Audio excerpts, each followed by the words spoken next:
आराधयामि मणिसन्निभमात्मलिङ्गम् आराधयामि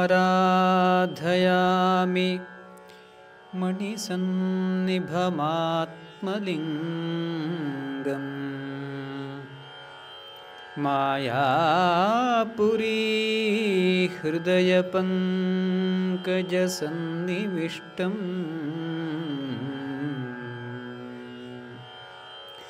मायापुरी हृदयपङ्कजसन्निविष्टम्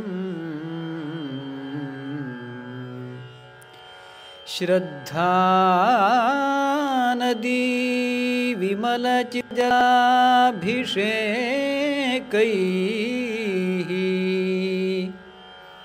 श्रद्धानदी विमलचित्तजलाभिषेकैः श्रद्धानदी विमलचित्तजलाभिषेकैः नित्यं समाधिकुसुमैः न पुनर्भवाय नित्यं समाधिकुसुमैः न पुनर्भवाय न पुनर्भवाय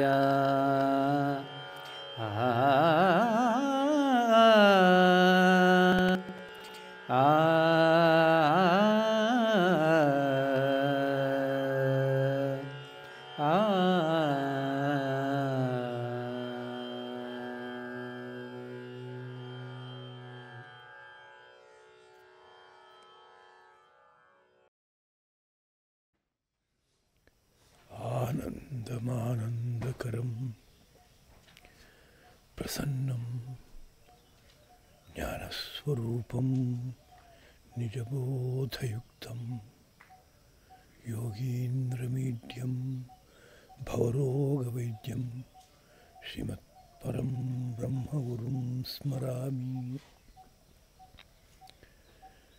देवकी परमानन्दं कृष्णं वन्दे जगद्गुरुं सर्वोपनिषदो गावः दोग्धा गोपालनन्दनः पार्थो वत्सः सुधीर्भोक्ता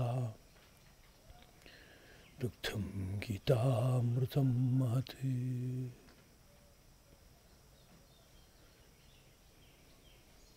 ಸೃಷ್ಟಿ ಮೂಲದಲ್ಲಿ ತಾನೇ ತಾನಾಗಿ ಬೆಳಗುತ್ತಿರುವ ಜೀವನದ ಪರಮ ಲಕ್ಷ್ಯವಾದ ಮೂಲ ಗುರುತತ್ವಕ್ಕೆ ನಮೋ ನಮಃ. ಹೃನ್ಮಂದಿರದಲ್ಲಿ ಆರಾಧ್ಯ ಬೆಳಗುತ್ತಿರುವ ಶ್ರೀರಂಗ ವಿಜಯಲಕ್ಷ್ಮೀ ಸದ್ಗುರು ದಂಪತಿಗಳ ಪವಿತ್ರ ಪದಪದ್ಮಗಳಿಗೆ ಹಾರ್ದವಾದ ಪ್ರಣತಿಗಳು. ಎಲ್ಲ ಸಹೃದಯರಾದ ಜಿಜ್ಞಾಸುಗಳಿಗೂ ಹಾರ್ದಿಕವಾದ ನಮನಗಳು. ಭಗವದ್ಗೀತಾ ಪ್ರವಚನ ಮಾಲಿಕೆಯ 95ನೆಯ ಕುಸುಮವನ್ನು ಧರ್ಮಪ್ರಭು ಶ್ರೀಕೃಷ್ಣನ ಪದಪದ್ಮಗಳಲ್ಲಿ ಅರ್ಪಿಸುವುದಕ್ಕೆ ತೊಡಗಿದ್ದೇನೆ.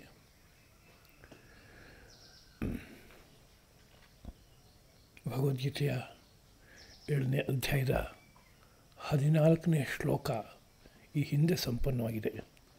ದೈವೀ ಹೇಷ ಗುಣಮಯಿ ಮಮ ಮಾಯಾ ದುರತ್ಯಯ ಮಾಮೇವ ಯೇ ಪ್ರಪದ್ಯಂತೆ ಮಾಯಾಂ ಏತಾಂ ತರಂತಿತೆ. ತ್ರಿಗುಣಗಳು ಒಂದು ದೈವೀ ಮಾಯಾರೂಪವಾಗಿದೆ, ದಾಟಲು ಅಸಾಧ್ಯವಾದದ್ದು. ಶ್ರೀಕೃಷ್ಣ ಪ್ರಭುವಿನ ಅಥವಾ ಪರತತ್ವದ ಅವಲಂಬನ ಇರೋದಾದರೆ ಮಾತ್ರ ಈ ಮಾಯಾಪಾಶವನ್ನು ದಾಟಿ ಹೋಗ್ಬೋದು ಅಂತ ಒಂದು ಸಂದೇಶವನ್ನು ಕೊಟ್ಟಿದ್ದಾಗಿದೆ. ಶ್ರೀರಂಗ ಮಹಾಗುರುಗಳು ಒಂದು ಲೌಕಿಕವಾದ ಉದಾಹರಣೆಯನ್ನು ಕೊಟ್ಟು ಮನಸ್ಸಿನ ಸ್ವಭಾವವನ್ನು ವರ್ಣಿಸ್ತಾ ಇದ್ದರು ಅಂತ ಕೇಳಿದ್ದೀನಿ. ಜಿಗಳೆ, ಲೀಚ್ ಅಂತ ಇಂಗ್ಲೀಷ್ನಲ್ಲಿ ಹೇಳೋದುಂಟು. ಚಿಕ್ಕದಾಗಿ ಉದ್ದವಾಗಿರುವಂಥ ಒಂದು ಪ್ರಾಣಿ. ಧನ್ವಂತರಿಯ ಕೈನಲ್ಲಿರುವಂತಹ ಒಂದು ಅಲಂಕಾರ, ಆಯುಧ. ಒಂದು ಕಾಲದಲ್ಲಿ ವೈದ್ಯರು ದೇಹದಿಂದ ಕೆಟ್ಟ ರಕ್ತವನ್ನು ಹೊರಗಡೆ ತೆಗಿಬೇಕಾದ್ರೆ ಮನೆ ಹತ್ತಿರ ಅದನ್ನು ಸಾಕಿಟ್ಕೊಂಡು ಅದಕ್ಕೆ ಆ ಜಾಗದಲ್ಲಿ ಕಚ್ಚಿಸಿ ಅದು ರಕ್ತ ಕುಡಿದ ನಂತರದಲ್ಲಿ ಅದನ್ನು ಅಲ್ಲಿಂದ ಬಿಡಿಸಿ ಅನಂತರ ಅದಕ್ಕೆ ಕತ್ತು ಹತ್ತಿರ ಹಿಚ್ಕಿದ್ರೆ ಕುಡಿದ ರಕ್ತ ಅಷ್ಟು ಹೊರಗಡೆ ಹಾಕುತ್ತೆ. ಪುನಃ ಇನ್ನೊಂದು ಸರಿ ತೊಗೊಂಡೋಗಿ ಅಲ್ಲಿ ಕಚ್ಚಿಸಿ ಮತ್ತೆ ಕುಡಿಯುತ್ತೆ. ಹೀಗೆ ಕೆಟ್ಟ ರಕ್ತವನ್ನು ಹೊರಗಡೆ ಹಾಕ್ಸೋದಕ್ಕೆ ಬಳಸ್ತಾಯಿದ್ರು ಅಂತ ಕೇಳ್ತೀವಿ. ಇವತ್ತು ಆ ಸ್ಥಾನವನ್ನು ಬೇರೆ ಅಲಂಕಾರ ಮಾಡಿಕೊಂಡಿದೆ. ಅದರಲ್ಲೇನೋ ಒಂದು ವೈಶಿಷ್ಟ್ಯ ಇತ್ತು. ಏನಪ್ಪ ಅಂದರೆ ಅದು ಕಚ್ಚಿದ್ರೆ ಕಚ್ಚಿತು ಅಂತ ಗೊತ್ತೇ ಆಗೋಲ್ಲ. ಬೇರೆ ಇನ್ನೊಂದು ಅನೆಸ್ಥೇಷಿಯಾ ಕೊಡಬೇಕಾಗಿಲ್ಲ, ಹಾಗೆ ಅದು ಕಚ್ಚುತ್ತೆ ಮತ್ತು ಹೀರ್ಕೊಂಡಿದ್ದೂ ಗೊತ್ತಾಗಲ್ಲ. ಹಾಗಿರುವಂಥ ಸೃಷ್ಟಿ ಸಹಜವಾದಂಥ ಯಾವುದೋ ಒಂದು ಕ್ರಿಮಿ. ಅದರಿಂದ ಒಂದು ಚಿಕಿತ್ಸೆಯ ವ್ಯವಸ್ಥೆ ಇತ್ತು. ಆ ಜಿಗಳೆ ಸಂಚಾರ ಮಾಡುವ ಕ್ರಮ ಹೇಗೆ ಅಂತ ಕೇಳಿದರೆ, ಅದು ಇಷ್ಟುದ್ದ ಇದೆ ಅಂತ ಇಟ್ಕೊಂಡ್ರೆ ಮುಂದಕ್ಕೆ ಹೀಗೆ ನೆಲಕ್ಕೆ ಕಚ್ಕೊಂಡು ಈ ಕೆಳಗಡೆ ಭಾಗ ಮುಂದಕ್ಕೆ ಸರಿಸ್ಕೊಳ್ಳುತ್ತೆ. ಆಮೇಲೆ ಈ ಭಾಗದ ಮೇಲೆ ಊರ್ಕೊಂಡು ಮುಂದಿನ ಭಾಗಕ್ಕೆ ಕಚ್ಕೊಂಡು ಹೀಗೆ ಮುಂದಕ್ಕೆ ಹೋಗುತ್ತೆ. ಒಂದು ರೀತಿಯಲ್ಲಿ ಹೀಗೆ ಮುಂದಕ್ಕೆ ಹೋಗುತ್ತೆ. ಅದು ಮುಂದಕ್ಕೆ ಕಚ್ಕೊಂಡು ಹಿಂದಿಂದನ್ನು ಮೇಲಕ್ಕೆ ಎತ್ತುತ್ತೆ. ಆ ಮೇಲಕ್ಕೆ ಎತ್ತಿದ ಭಾಗವನ್ನು ಮುಂದಕ್ಕೆ ಕಚ್ಕೊಂಡು ಮುಂದಿನ ಭಾಗಕ್ಕೆ ಹೋಗುತ್ತೆ. ಹೀಗೆ ಒಂದು ಕಡೆ ಕಚ್ಕೊಂಡು ಇನ್ನೊಂದು ಕಡೆ ಬಿಡುವಂತಹ ಒಂದು ನಡೆ ಇದೆ. ಅದು ಮನಸ್ಸು ಇದೇ ತರಹದ್ದಪ್ಪ. ಮನಸ್ಸು ಒಂದು ಕಡೆ ಕಚ್ಕೊಂಡ್ರೆ ಆಮೇಲೆ ಇನ್ನೊಂದು ಕಡೆ ಬಿಡುತ್ತೆ. ಪಾಠದ ಕಡೆ ಮಕ್ಕಳಿಗೆ ತುಂಬ ಮನಸ್ಸು ಅಂಟ್ಕೊಂಡಿದೆ ಅಂದರೆ ಆಟದ ಕಡೆಯಿಂದ ಬಿಟ್ಟು ಈ ಕಡೆ ಬರುತ್ತೆ. ಇನ್ಯಾವುದೋ ಒಂದು ಮಹಾಕಾರ್ಯ ಒಬ್ಬನಿಗೆ ಬಂದಿದೆ ಅಂತಂದರೆ ಅವನಿಗೇನಾರು ಆಹಾರದ ಬಗ್ಗೆ ತುಂಬ ಅಂಟಿದ್ರೂ ಆ ಅಂಟು ಬಿಟ್ಟು ಮಹಾಕಾರ್ಯದ ಕಡೆ ಹೊರಟೋಗುತ್ತೆ. ಲೋಕದಲ್ಲಿ ಎಲ್ಲ ವ್ಯಕ್ತಿಗಳ ಜೀವನವನ್ನು ಪರಿಶೀಲಿಸಿ ನೋಡಿದ್ರೆ ಎಲ್ಲಿ ಆಸಕ್ತಿ ಬಂತೋ ಆ ಕಡೆಗೆ ಅಂಟ್ಕೊಂಡ ನಂತರದಲ್ಲಿ ಹಳೆ ಆಸಕ್ತಿಗಳೆಲ್ಲ ಕಳಚಿ ಹೋಗ್ತಾ ಇದೆ. ಜೀವನವೇ ಹೇಗೆ ನಡೀತಾ ಇದೆ. ಇದೇ ರೀತಿಯಲ್ಲಿ ಈ ತ್ರಿಗುಣ ಪ್ರಪಂಚದಲ್ಲಿ ಸತ್ವರಜಸ್ ತಮಸ್ಸುಗಳು ನಾನಾ ರೀತಿಯಾದ ಆಕರ್ಷಣೆಯನ್ನು ಉಂಟು ಮಾಡುತ್ತೆ. ಸತ್ವ ಯಾವುದೋ ಒಂದು ಸುಖವನ್ನು ತೋರಿಸುತ್ತೆ, ರಜಸ್ಸಲ್ಲಿ ಅಂಟ್ಕೊಳ್ಳುವಂತೆ ಮಾಡುತ್ತೆ. ತಮಸ್ಸು ಉಳಿದಿದ್ದನ್ನೆಲ್ಲ ಮರೆ ಮಾಡಿಬಿಡುತ್ತೆ. ಇದೇ ಸರ್ವಾಂಗ ಸುಂದರವಾದದ್ದು, ಇದಕ್ಕೆ ಸದೃಶವಾದ ಇನ್ನೇನಿದೆ ಸುಖದ ಸ್ಥಾನ ಅಂತನಿಸಿ ಬೇರೆದನ್ನೆಲ್ಲ ಮರೆಯುವಂತೆ ಮಾಡುತ್ತೆ. ಹೀಗೇನೋ ಒಂದು ವ್ಯವಸ್ಥೆ ನಡೀತಾ ಇದೆ ಸೃಷ್ಟಿನಲ್ಲಿ. ಇದನ್ನೇ ಒಂದು ಮಾಯಾ ಪ್ರಪಂಚ ಎಂಬುದಾಗಿ ಕರಿಬೇಕು. ಇದನ್ನು ದಾಟಬೇಕಾದ್ರೆ ತತ್ವದ ಕಡೆಗೆ ಅಭಿಮುಖತೆ ಬರಬೇಕು, ತತ್ವಕ್ಕೆ ಅಂಟ್ಕೋಬೇಕು. ತತ್ವ ಕಾಲಕಾಲದಲ್ಲಿ ರಾಮನ ರೂಪದಲ್ಲೂ ಕೃಷ್ಣನ ರೂಪದಲ್ಲೂ ಅಭಿವ್ಯಕ್ತವಾಗಿರುವಂಥದ್ದುಂಟು. ಅವತಾರ ಅಸಂಖ್ಯೇಯ ವಿಷ್ಣೋ ಸತ್ವನಿಧೇ ದ್ವಿಜಾಹ, ಭಾಗವತದ ಮಾತು. ಅವತಾರಗಳು ಅಸಂಖ್ಯ, ಸತ್ವನಿಧಿಯಾದ ಭಗವಂತನ ಅವತಾರಗಳು ಅನಂತ ಎಂಬುದಾಗಿ ಹೇಳುವಂಥ ಮಾತುಂಟು. ಹಾಗೆ ಯಾರೋ ಒಬ್ಬ ಅವತರಿಸಿ ಬಂದಾಗ ಅವನು ಭಗವಂತನ ಪ್ರತಿನಿಧಿಯೇ. ಅವನು ಭಗವಂತನೇ ತನ್ನ ಸಂಕಲ್ಪದಂತೆ ಯಾವುದೋ ಒಂದು ವೀರ್ಯವನ್ನು ಪ್ರವೇಶ ಮಾಡಿ ಅನಂತರ ಯೋನಿಯನ್ನು ಪ್ರವೇಶ ಮಾಡಿ ಹೊರಗಡೆಯಿಂದ ಒಂದು ಜನನಾನೋ ರೀತಿಯಾದ ಸ್ಥಿತಿಯನ್ನು ಉಂಟು ಮಾಡಿಕೊಂಡು ಅಭಿವ್ಯಕ್ತವಾಗ್ತಾನೆ.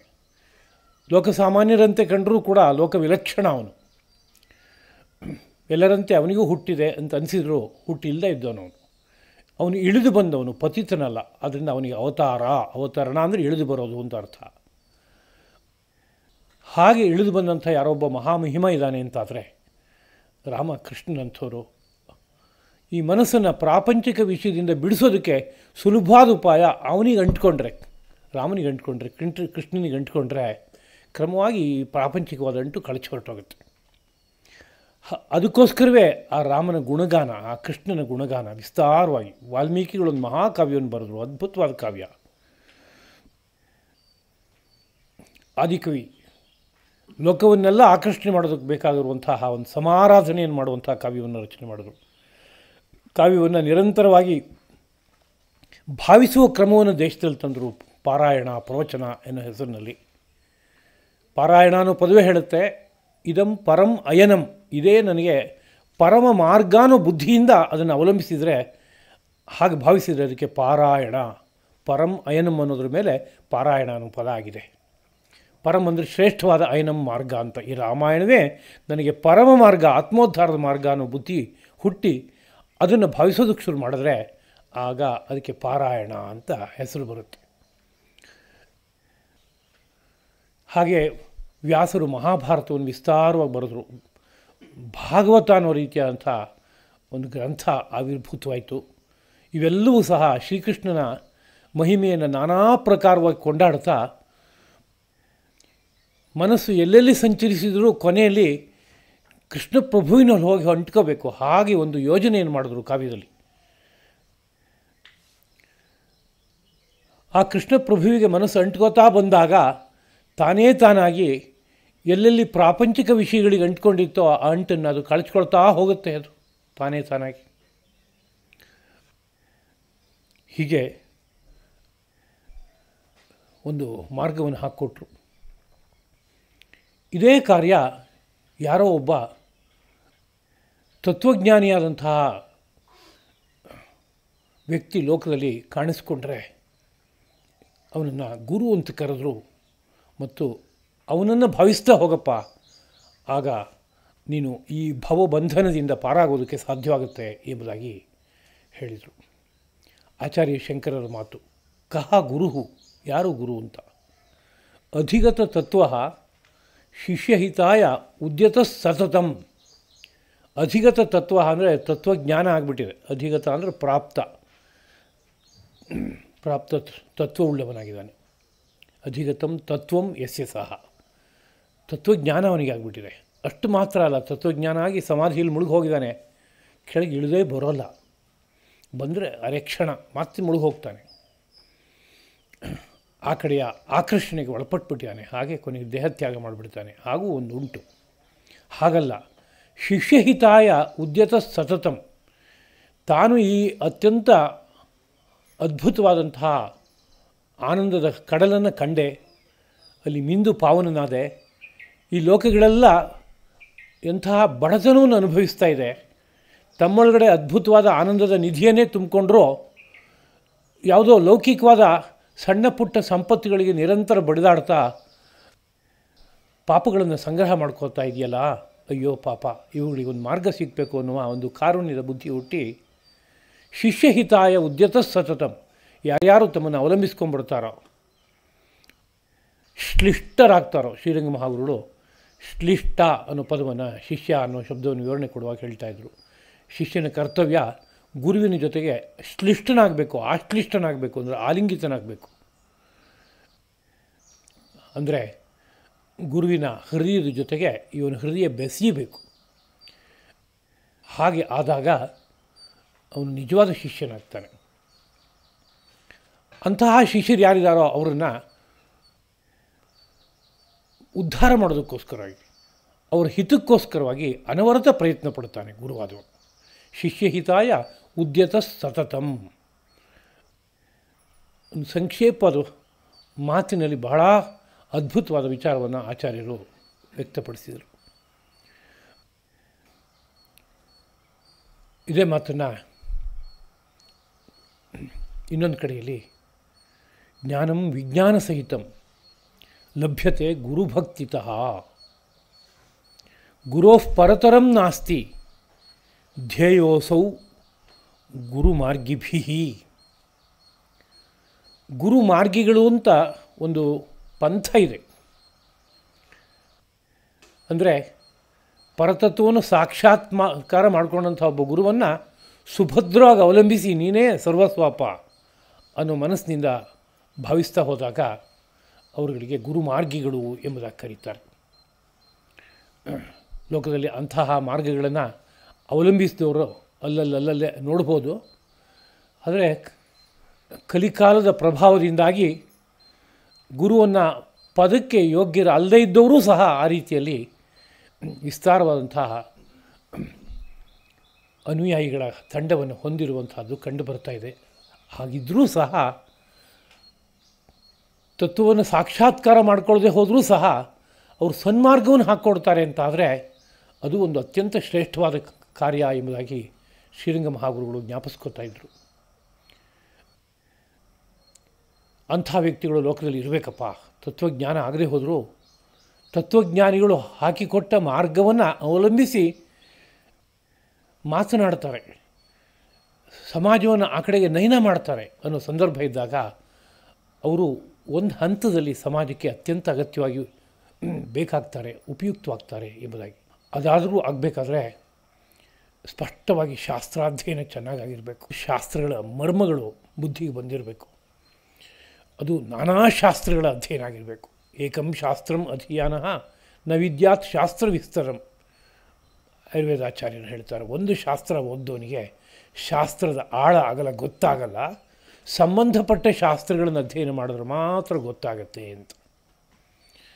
ಹಾಗಾಗಿ 3-4 ಶಾಸ್ತ್ರಗಳನ್ನು ಅಧ್ಯಯನ ಮಾಡಿ ಶಾಸ್ತ್ರದ ಮರ್ಮಗಳನ್ನು ಅರ್ಥ ಮಾಡಿಕೊಂಡು ತನ್ನ ಸ್ವಂತದ್ದನ್ನು ಏನೊಂದನ್ನು ಅದಕ್ಕೆ ವಿರುದ್ಧವಾದದ್ದನ್ನು ಸೇರಿಸದೆ ತನ್ನ ಪಾತ್ರೆಯಲ್ಲಿರೋ ಕಿಲುಬನ್ನು ಹಾಲಿಗೆ ಸೇರಿಸಿ ಇನ್ನೊಬ್ಬರಿಗೆ ಕುಡಿಯೋದಕ್ಕೆ ಕೊಟ್ಟರೆ ಹೇಗೆ ಅದು ಅನೇಕ ರೀತಿಯಾದ ಅನರ್ಥವನ್ನು ಉಂಟು ಮಾಡುತ್ತೋ ಹಾಗೆ ಆಗಬಾರ್ದು. ತನ್ನ ಬುದ್ಧಿ ಏನು ಬಂದಿದೆಯೋ ಅದು ಶಾಸ್ತ್ರ ಕೊಟ್ಟ ವಿಷಯ ಅಷ್ಟೇ. ಅದೇ ಸರಣಿನಲ್ಲಿ ನಾನು ಆಲೋಚನೆ ಮಾಡೋದು ಕಲ್ತಿದ್ದೀನಿ, ಅದು ಬಿಟ್ಟು ಆ ಕಡೆ ಈ ಕಡೆ ನನ್ನ ಬುದ್ಧಿ ಹೋಗಲ್ಲ ಅಂತ ಪಾಠ ಹೇಳಿಕೊಟ್ಟಂಥ ಆಚಾರ್ಯರು ಒಂದು ಪ್ರಮಾಣ ಪತ್ರ ಕೊಡಬೇಕಂತೆ. ಮುಂದಕ್ಕೆ ನೀನು ಪಾಠ ಹೇಳ್ಬೋದು ಅಂತ ಒಂದು ಅನುಮತಿ ಕೊಡುವಾಗ ಅನೇಕ ಸಂದರ್ಭದಲ್ಲಿ ಪರಿಶೀಲಿಸಿ ಕಲಿತ ಪಾಠವನ್ನು ಹೇಳು ಹೇಳು ಹೇಳು ಅಂತ 10 ಸರಿ ಹೇಳಿಸಿ ಹೇಳಿದ ವಿಷಯವನ್ನು ಯಥಾವತ್ತಾಗಿ ಹಾಗೆ ಇಡ್ತಾನೋ ಅಥವಾ ಅದು ಇದು ಸೇರ್ಸೋಕ್ಕೆ ಹೋಗಿ ಅದರ ಸ್ವರೂಪ ಕೆಡಿಸ್ಬಿಡ್ತಾನೋ. ಬುದ್ಧಿಲಿ ಎಷ್ಟೆಷ್ಟೋ ಸಂಸ್ಕಾರಗಳು ಹಿಂದಿನ ಜನದಿಂದ ಬಂದಿರುತ್ತೆ. ಆ ಸಂಸ್ಕಾರಗಳು ಮಧ್ಯದಲ್ಲಿ ತೂರ್ಕೊಂಡು ಬಂದು ಸಲದ ಅಂಶಗಳು ಎಷ್ಟೆಷ್ಟೋ ಸೇರಿ ಪಾಕ ಕೆಟ್ಟೋಗುವಂಥದ್ದು ಆಗ್ಬೋದು. ಆಗ ಪಾಕ ಕೆಡೋಲ್ಲ. ಅಕಸ್ಮಾತ್ ಯಾವುದಾದ್ರು ಸೇರಿಸಿದ್ರು ನೇರವಾಗಿ ಒಂದು ಶಾಸ್ತ್ರ ಏನು ಹೇಳುತ್ತೋ ಅದಕ್ಕೆ ಅವಿರೋಧವಾಗಿ ಹೊಂದುವಂಥ ಒಂದು ಅಂಶವನ್ನು ಮಾತ್ರ ಸೇರಿಸ್ತಾನೆ ಅಂತಿದ್ದರೆ ಅವನು ನಿಜವಾದ ಶಿಷ್ಯ. ಅವನು ಸಂಪ್ರದಾಯವನ್ನು ಬೆಳೆಸೋದಕ್ಕೆ ಬೇಕಾಗುವಂಥ ಶಿಷ್ಯನಾಗ್ತಾನೆ. ಸಂಪ್ರದಾನ ಚೆನ್ನಾಗಿ ಗುರು ಕೊಟ್ಟಿದ್ದಾನೆ, ಚೆನ್ನಾಗಿ ಯಥಾವತ್ತಾಗಿ ಅದನ್ನು ಸ್ವೀಕರಿಸಿದ್ದಾನೆ. ಇವ್ರ ಮಧ್ಯದಲ್ಲಿ ಒಂದು ಸಂಬಂಧ ಬಂದಿದೆ. ಹಾಗಿದ್ದಾಗ ಸಂಪ್ರದಾಯ ಶ್ರೀರಂಗ ಮಹಾಗುರುಗಳು ಹೀಗೆ ಒಂದು ವಿವರಣೆಯನ್ನು ಕೊಡ್ತಾ ಇದ್ದಿದ್ದನ್ನು ಕೇಳಿದ್ವಿ. ಅಂತಹ ಸಂಪ್ರದಾಯದಲ್ಲಿ ಬೆಸೆದು ಬಂದಂಥ ಯಾರೋ ಒಬ್ಬ ಗುರು ಇದ್ದರೆ ಆ ಗುರುವನ್ನು ಒಂದು ತತ್ವಜ್ಞಾನಿಯೂ ಆಗಿ ಆ ತತ್ವವನ್ನು ಲೋಕದ ಮುಂದೆ ವ್ಯಕ್ತಪಡಿಸಿ ಲೋಕಕ್ಕೆ ಮಾರ್ಗದರ್ಶನವನ್ನು ಇತ್ತು ಅವರು ಉದ್ಧಾರವಾಗುವಂತೆ ಮಾಡಬೇಕು ಅನ್ನೋ ಮನಸ್ಸಿದೆ, ಹಾಗೆ ಹೊರಟಿದ್ದಾನೆ ಅನ್ನೋ ಸ್ಥಿತಿಯೇ ಇದ್ದರೆ ಅಂಥ ಸಂದರ್ಭದಲ್ಲಿ ಅವನಿಗೆ ಅಂಟ್ಕೊಂಡ್ರೆ ಆಗ ಅವನು ಜ್ಞಾನ ವಿಜ್ಞಾನ ಎರಡನ್ನೂ ಬಲವನಾಗಿರ್ತಾನೆ. ಶಿಷ್ಯಹಿತಾಯ ಉದ್ಯತ ಸತತಂ, ಜೊತೆಗೆ ಶಿಷ್ಯಹಿತಕ್ಕೂ ಕೂಡ ಉದ್ಯತನಾಗಿದ್ದಾನೆ. ಅಂಥವನನ್ನು ಜ್ಞಾನ ವಿಜ್ಞಾನ ಸಹಿತನಾದವನನ್ನು ಅವಲಂಬಿಸಿದರೆ ಲಭ್ಯತೆ ಗುರುಭಕ್ತಿತಃ, ಗುರುಭಕ್ತಿಯಿಂದ ಅವೆರಡೂ ಲಭಿಸುತ್ತೆ. ಗುರೋಃ ಪರತರಂ ನಾಸ್ತಿ ಆಗಿರೋದ್ರಿಂದ ಆ ಗುರುವಿಗಿಂತ ದೊಡ್ಡವನು ಇನ್ನೊಬ್ಬ ಇಲ್ಲ ಅಂತ ಭಾವಿಸ್ಬೇಕಂತ. ಇನ್ನೊಂದಿದೆ ಅಂತ ಅನಿಸ್ಬಿಟ್ರೆ ಬುದ್ಧಿ ಕೌಲು ಹೊಡಿತು. ಆಗ ಏಕತತ್ವಾಭ್ಯಾಸ ಆಗೋಲ್ಲ, ಒಂದು ಕಡೆಗೆ ಮನಸ್ಸು ಅಂಟ್ಕೊಳ್ಳಲ್ಲ. ಅಂದ ಕೌಲು ಒಡಿದೇ ಇರುವಂತೆ ಗುರುವಿನ ಹಿರಿತನವನ್ನು ಭಾವಿಸ್ತಾ ತನ್ಮಯನಾಗಿ ಅದರಲ್ಲಿ ನೆಲೆ ನಿಂತು ಬದುಕು ಸಾಗಿಸೋದಾದರೆ ಆಗ ತತ್ವ ಸಾಕ್ಷಾತ್ಕಾರ ಅನಾಯಾಸವಾಗಿ ಆಗೋಗುತ್ತೆ. ಧ್ಯೇಯೋಸವು ಗುರುಮಾರ್ಗಿಭಿ, ಆದ್ದರಿಂದ ಯಾರು ಗುರುಮಾರ್ಗವನ್ನು ಅವಲಂಬಿಸ್ಕೊಂಡಿದ್ದಾರೋ ಪ್ರಧಾನವಾಗಿ ಅವರು ಆ ಗುರುವನ್ನೇ ಹಾಗೆ ಧ್ಯಾನ ಮಾಡಬೇಕು ಎಂಬುದಾಗಿ ಗುರುಗೀತಾ ಗಾನ ಮಾಡ್ತಾ ಇದೆ. ಅಂದರೆ ಏನೋ ಕಾರಣಗಳಿಂದ ಇತರ ದೇವತೆಗಳನ್ನು ಒಮ್ಮೆ ಭಾವಿಸಿದರೂ ಆ ಎಲ್ಲ ದೇವತೆಗಳು ಗುರುತತ್ವದಲ್ಲಿ ಲಯವಾಗುತ್ತವೆ, ಗುರುವಿನ ಎಲ್ಲ ದೇವತೆಗಳು ನೆಲೆಸಿವೆ ಅನ್ನುವ ಯಾವುದೋ ಒಂದು ಸಮನ್ವಯದ ಬುದ್ಧಿಯನ್ನು ಇಟ್ಕೊಂಡು ಒಂದು ನಮಸ್ಕಾರ ಇನ್ನೊಂದು ದೇವತೆಗೆ ಮಾಡಿದ್ರು ಇದು ನೇರವಾಗಿ ಹೋಗಿ ಗುರುಗೆ ತಲುಪಬೇಕಪ್ಪ, ಇನ್ನೊಂದು ಕಡೆಗೆ ಅಲ್ಲ ಅನ್ನುವ ಆ ಒಂದು ಬುದ್ಧಿಯನ್ನು ಇಟ್ಕೊಂಡು ಬೆಳೆಸ್ಕೊಂಡಿರೋದಾದರೆ ದೋಷವಾಗೋಲ್ಲ. ಹಾಗೆ ಗುರುವನ್ನು ಭಾವಿಸ್ತಾ ಹೋದಾಗ ತತ್ವ ಸಾಕ್ಷಾತ್ಕಾರ ಆಗತ್ತೆ ಅನ್ನೋ ಅಂಶವನ್ನು ಈ ಶ್ಲೋಕದ ಹಿನ್ನೆಲೆಯಲ್ಲಿ ಭಾವಿಸಬೇಕು ಎಂಬುದಾಗಿ ನೆನಪಿಸ್ಕೋತೀನಿ. ಯೋಗಶಾಸ್ತ್ರ ಹೇಳುತ್ತೆ, ಯಾರೋ ಒಬ್ಬ ತಾಮಸ ಇದ್ದಾನೆ ಅಂತಾದರೆ, ಯಾತಕ್ಕೆ ತಾಮಸ ಆಗಿದ್ದಾನೆ ಅಂತ ಕೇಳಿದರೆ ಜನ್ಮಾಂತರದ ಕರ್ಮ, ಈ ಜನ್ಮದ ಅನೇಕ ರೀತಿಯಾದಂಥ ನಡೆನುಡಿಗಳು, ಆಹಾರ ವಿಹಾರ ಎಲ್ಲ ಸೇರಿ ತಾಮಸ ಆಗಿಬಿಟ್ಟಾನೆ. ಯಾವ ಕೆಲಸನೂ ಮಾಡಲ್ಲ, ತಿಳುವಳಿಕೆನೂ ತೊಗೊಳಕ್ಕೆ ಸಿದ್ಧವಾಗಿಲ್ಲ, ಕಾಲಹರಣ ಮಾಡ್ತಾನೆ. ಇನ್ನೂ ಪರಿಸ್ಥಿತಿ ಇದ್ದರೆ ಆ ತಾಮಸಿಯನ್ನು ಸ್ವಲ್ಪ ರಾಜಸಿಯಾಗಿ ಮಾಡ್ಕೊ ಮೊದಲು ಅಂತ. ಅವನಿಗೆ ತತ್ವೋಪದೇಶ ಮಾಡೋಕ್ಕೆ ಹೋಗಬೇಡ, ಹೋಗಲ್ಲ ಒಳಗಡೆಗೆ, ಅವನು ರಾಜಸಿಯಾಗಿ ಆಗಬೇಕು ಸ್ವಲ್ಪ. ಹೀಗೆಂದ್ರೇನು ರೀ, ರಾಜಸ ಅನ್ನೋದು ಒಂದು ಕೆಡಕಲ್ವೇ ಅಂತ ಕೇಳಿದ್ರೆ, ಹೌದು, ತಾಮಸನಿಗಿಂತ ರಾಜಸ ಪರವಾಗಿಲ್ಲ. ಅವನು ರಾಜಸ ಏನು, ಅವನಿಗೆ ಹಲವು ವಿಷಯದಲ್ಲಿ ಬುದ್ಧಿ ಕೆಲಸ ಮಾಡ್ತಾ ಇರುತ್ತೆ, ಕೂತ್ಕೊಳ್ಳೋಕ್ಕಾಗಲ್ಲ, ನಿರಂತರವಾಗಿ ಪರಿಶ್ರಮಿಸುವಂಥ ನಡೆಯೋದು. ಅದರಿಂದ ಅವನನ್ನು ನೋಡಪ್ಪ, ಒಂದು ಸ್ವಲ್ಪ ನನ್ನ ಜೊತೆಗೆ ಬಾ, ನನಗೆ ಒಂಚೂರು ಸಹಕಾರ ಬೇಕು, ನಾನು ಒಂದು ದೇವಸ್ಥಾನಕ್ಕೆ ಹೋಗ್ತಾಯಿದ್ದೀನಿ, ಅಲ್ಲಿ ನಾನು ಗಟ್ಟಿ ಕೆಲಸ ಮಾಡ್ತೀನಿ, ಅಲ್ಲೆಲ್ಲ ಗಿಡಗಳಿಗೆ ನೀರು ಹಾಕಬೇಕಾಗಿದೆ, ನೀನು ನನ್ನ ಜೊತೆಗೆ ಒಂದು ಸ್ವಲ್ಪ ಬಾ ಅಂತ ಕರ್ಕೊಂಡು ಹೋದರೆ ಅವನಿಗೆ ಅಲ್ಲಿ ತನಕ ಬರೋ ಮನಸ್ಸು ಬಂತು ಅಂದರೆ ಅವನು ಒಂದು ಸ್ವಲ್ಪ ರಜೋಗುಣ ಅವನಿಗೆ ಬೆಳೀತು ಅಂತ ಅರ್ಥ.